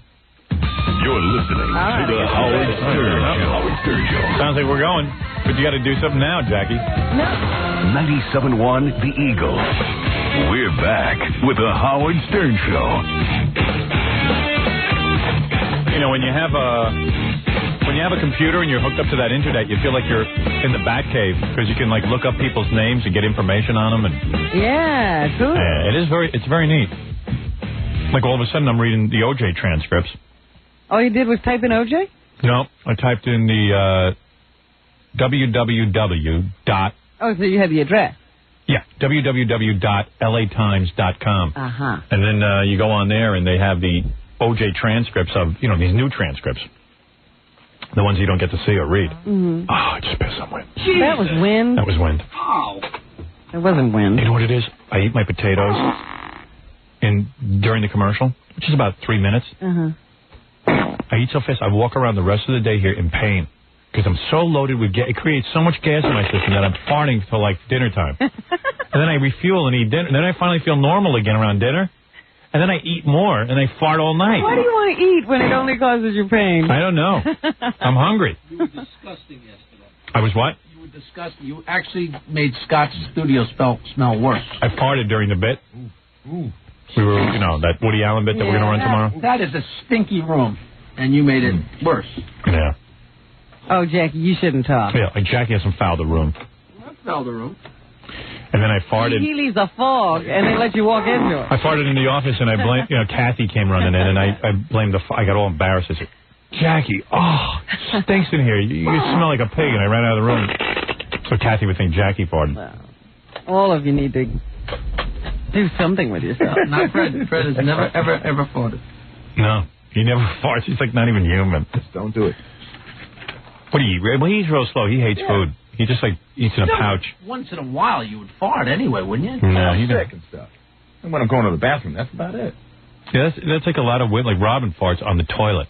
Right. Where are you supposed to? How can you do that? I mean, I can't time it that way. I mean, don't you get gas build up any other time? And then you go to the bathroom then. And you sit on the toilet just to fart? Like you pull your pants down? I don't want it in my clothes. Are you serious? I'm serious. Wow. So you mean sometimes you just go to the toilet and fart and then put your pants back on? A dry run? Really? I've never heard of that. I've never done that. So you fart in your clothes? Well, of course. Are you serious? You can't pull your. You've never farted in your clothes. No wonder she's always out of the room. I'm not doing it that much, Jackie. This is the most. How many years I know you now? 15? This is a new one. This is completely out of line. You're telling me if you just have gas, you go to the ladies' room. Well, sometimes you need to do something else. Out of my way. No, but let's say you don't have to do anything else but fart. I usually don't have that happen. Really? But you've had it happen. Let me. Yeah. Maybe she's had accidents and she's just taking no chances.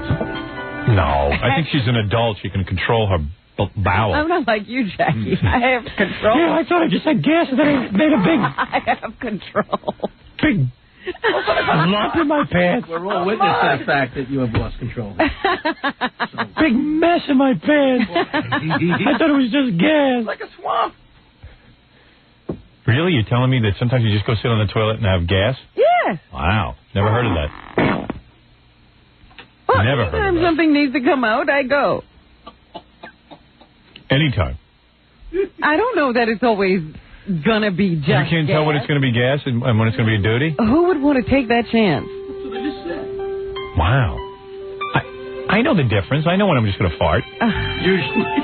I mean, 9 times out of 10. And then you tell me all the trails you've No, seen. I really do know. Happy trails to you. I can't believe you have so little control over your bowel. A little control. Practically I don't have to do that often. Did you get the pen? I can't believe it. So, like, sometimes during the show you have some gas and you just go into the toilet and I don't do that, no. and you sit on the seat and you just... I'm not saying all the time, Howard. It doesn't happen every day. But when it does happen and you feel gas down there, you go into the toilet. It's very demure. I mean, really? I've never heard of that. I don't even think Demi Moore does that. What? I'm supposed to stand here in a room and go... Yeah. Lift your leg. SBD. Well, that's ridiculous. I would like to have a serious discussion now. In my clothes? Really? I mean, I think you're walking around and they smell now. My clothes always smell from gas.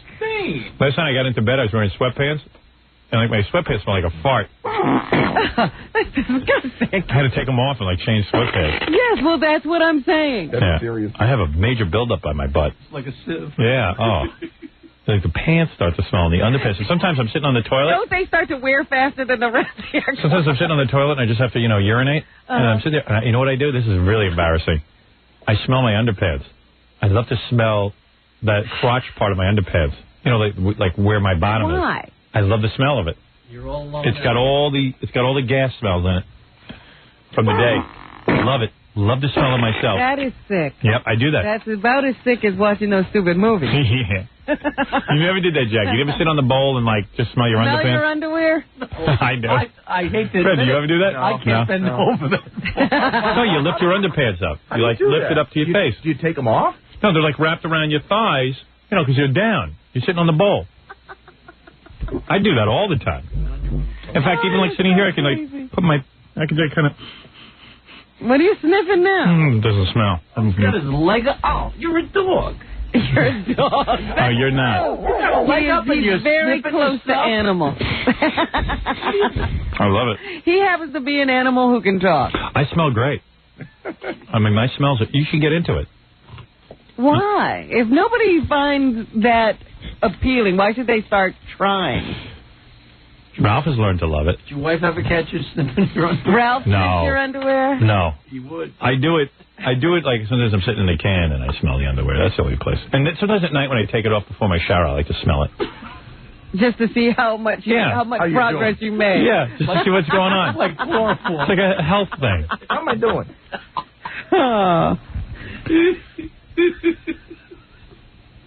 Yeah, because I'll be farting like for the next hour pretty steadily.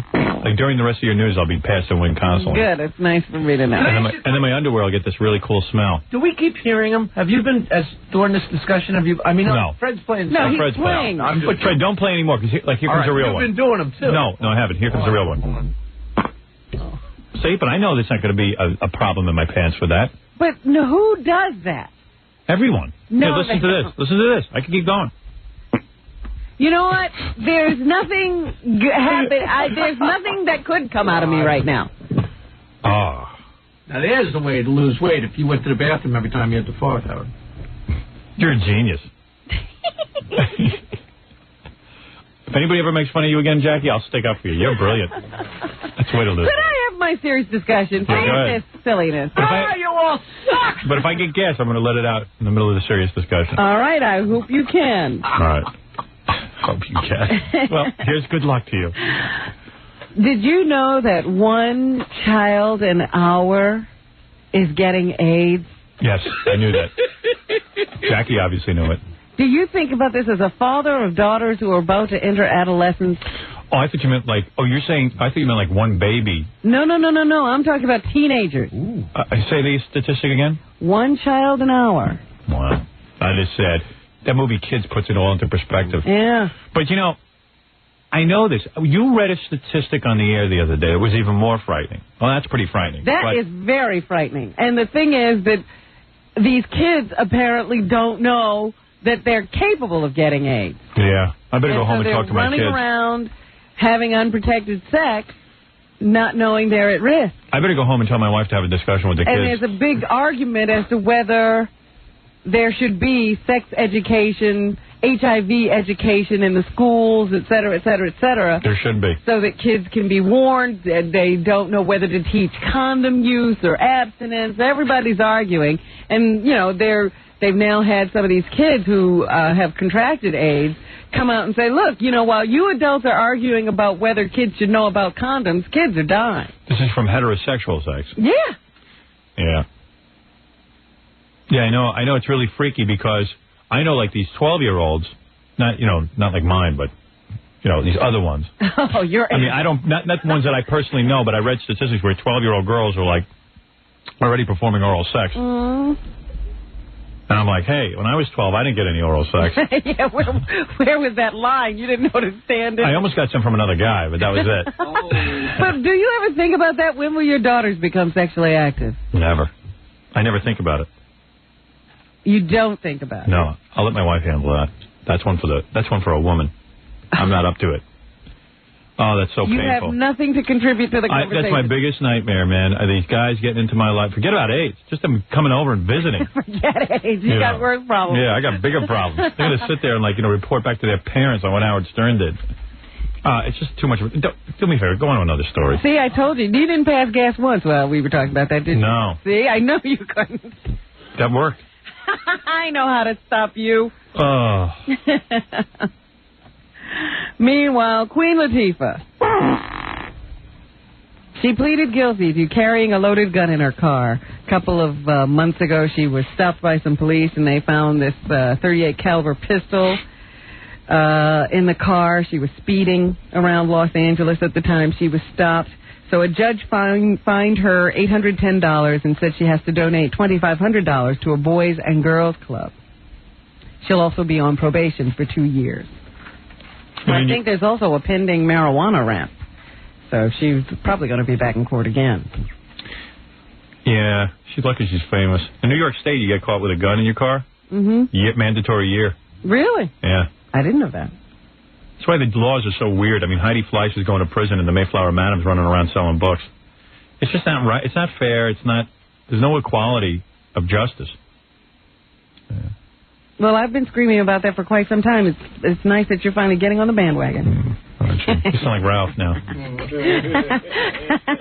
What else is in the news, Robin? I'm always carrying on about how can you kill one guy if he's only killed one person, put him in the electric chair, and then you got a guy who's killed 20, he's got life in prison. So now you give him a guess. Hold on. Oh, see, now he's talking, he can think about his gas again. Wait. Ooh, see? Whoops. See? Wait, here you go. Accident. No problem. That doesn't even sound like it's bringing you any comfort. Oh, it hurt. Here's something else you don't know about. Did you know there's this thing called the date rape insomnia pill? Yeah, I have that. I take those. I'm on 2 a day. The government has banned the importation of this new sedative called Rohypnol. Yeah, Rohypnol. I'm on it. Saying it's the date rape pill, and it's a growing threat to teenagers and young adults and has no legitimate therapeutic use. It's a sedative 10 times more potent than Valium. Here is one unidentified woman who allegedly was given this pill. All right. She's unidentified. Mm-hmm. All right.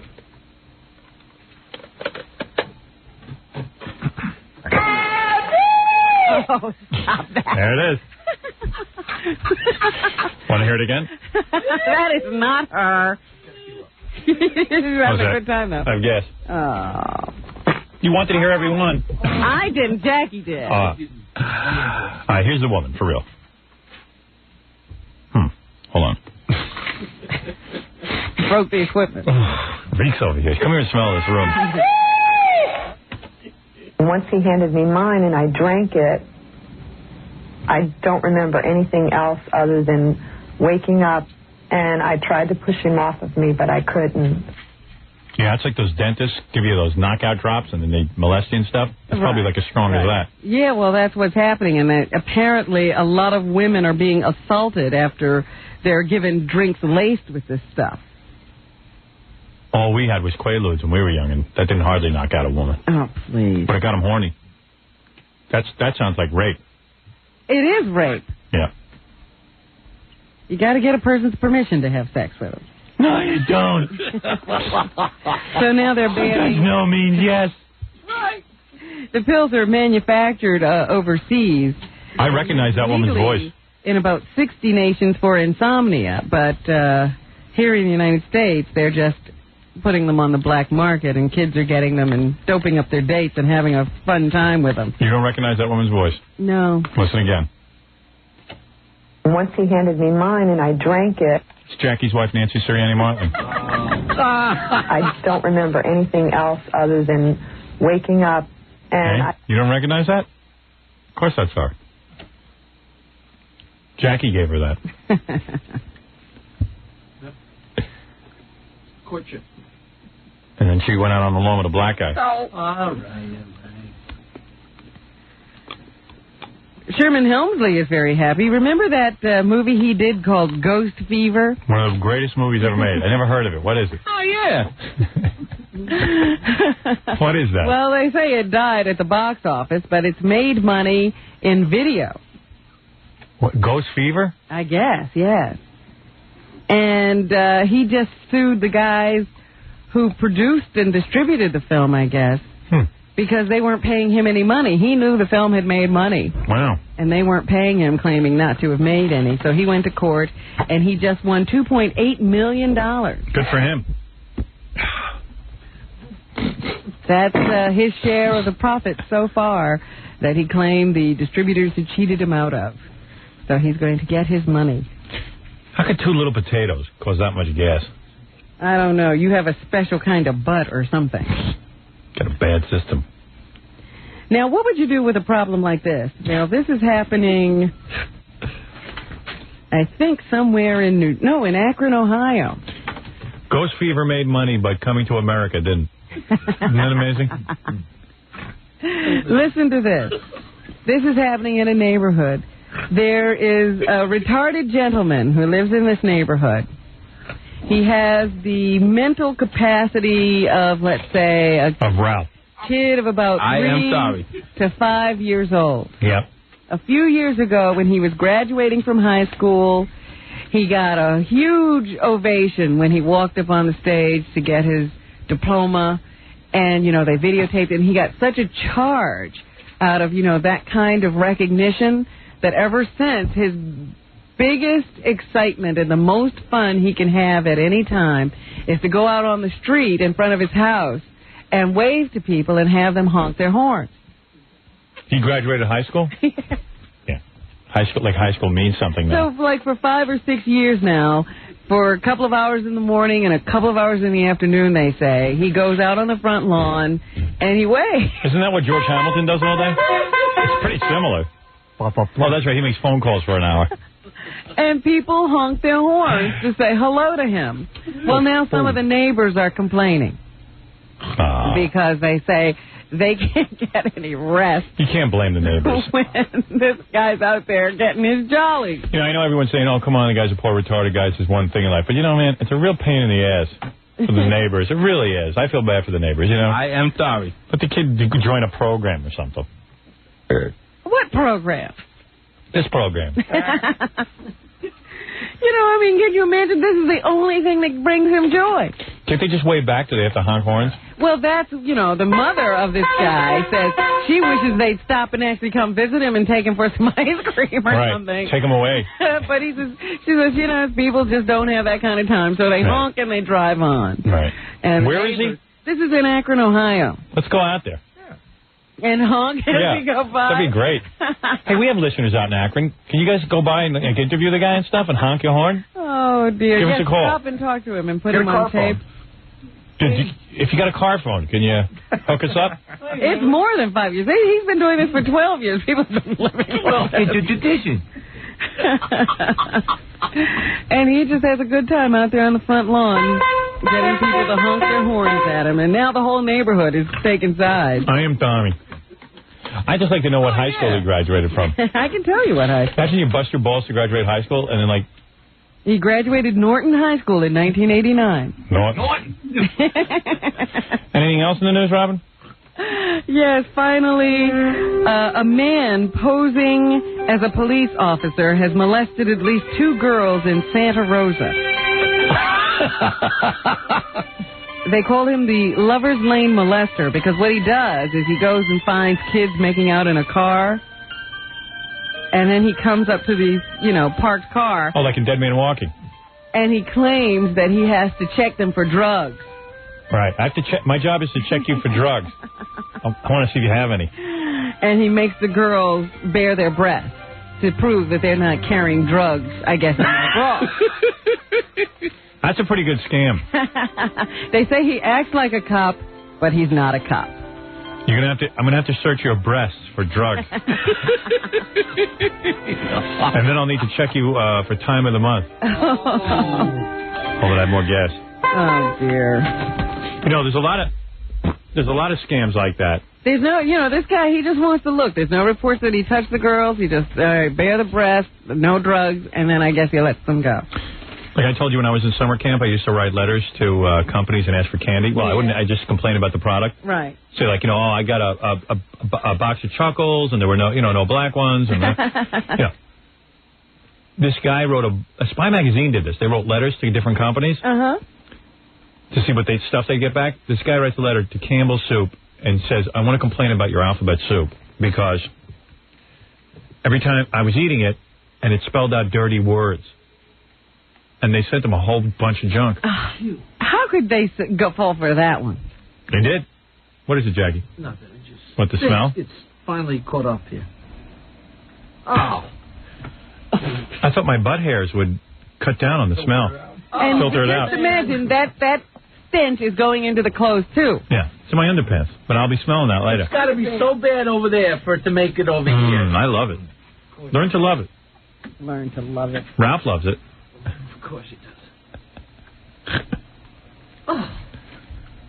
Oh, yeah. Like you haven't laid a few. I cut a fart in here. I don't hear the end of it for a week. I've learned not to. Yeah, well, you really smell. All right, Robin, thanks for the news. And let's get the hell out of here. Yeah. Yeah, because you've stunk up the room so much yeah. you can't seem to sit in it. Change your clothes. Yeah, this room kind of stinks. Let's go stink up another room. Jackie Penthouse joke page Marlowe. You must get his hysterical 2-hour video, his wild game Stump the Joke Man. It's $15 plus $4 shipping and handling. Phenomenal special. Buy two, get one free. Call 1-800-323-KING this Thursday, March 7th at Rascals by the Shore in Ocean Township, New Jersey. Jake Thomas on keyboards. For Jokeland's web address, Sergeant Pecker information, call 516-922-WINE. Jenna Jameson's on the cover of High Society. High Society. Check that out. I mean, she's not on the cover, but she's on the inside. Don't miss Boy Gary at the U.S. Hot Rod Grand Slam of Motorsports this Sunday at 2 p.m. at the Nassau Coliseum. What are you planning, a wedding or a party or something, and you need a DJ? Why don't you call Scott the Engineer's Rocket Entertainment at 718-BAG-5040. That'll really depress you. Rocket. Rocket. There's nothing rocket about him. Can you believe he named that place Rocket? Rocket.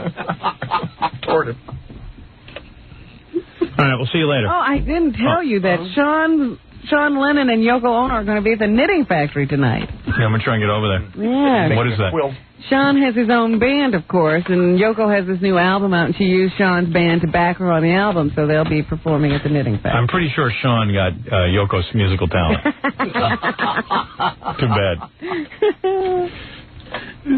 That's like being the kid of Billy Joel and Christy Brinkley and looking like Billy Joel. Getting Billy's look. Yeah, great. And the piano talent of Christy. Dad crossed. All right, we'll see you tomorrow.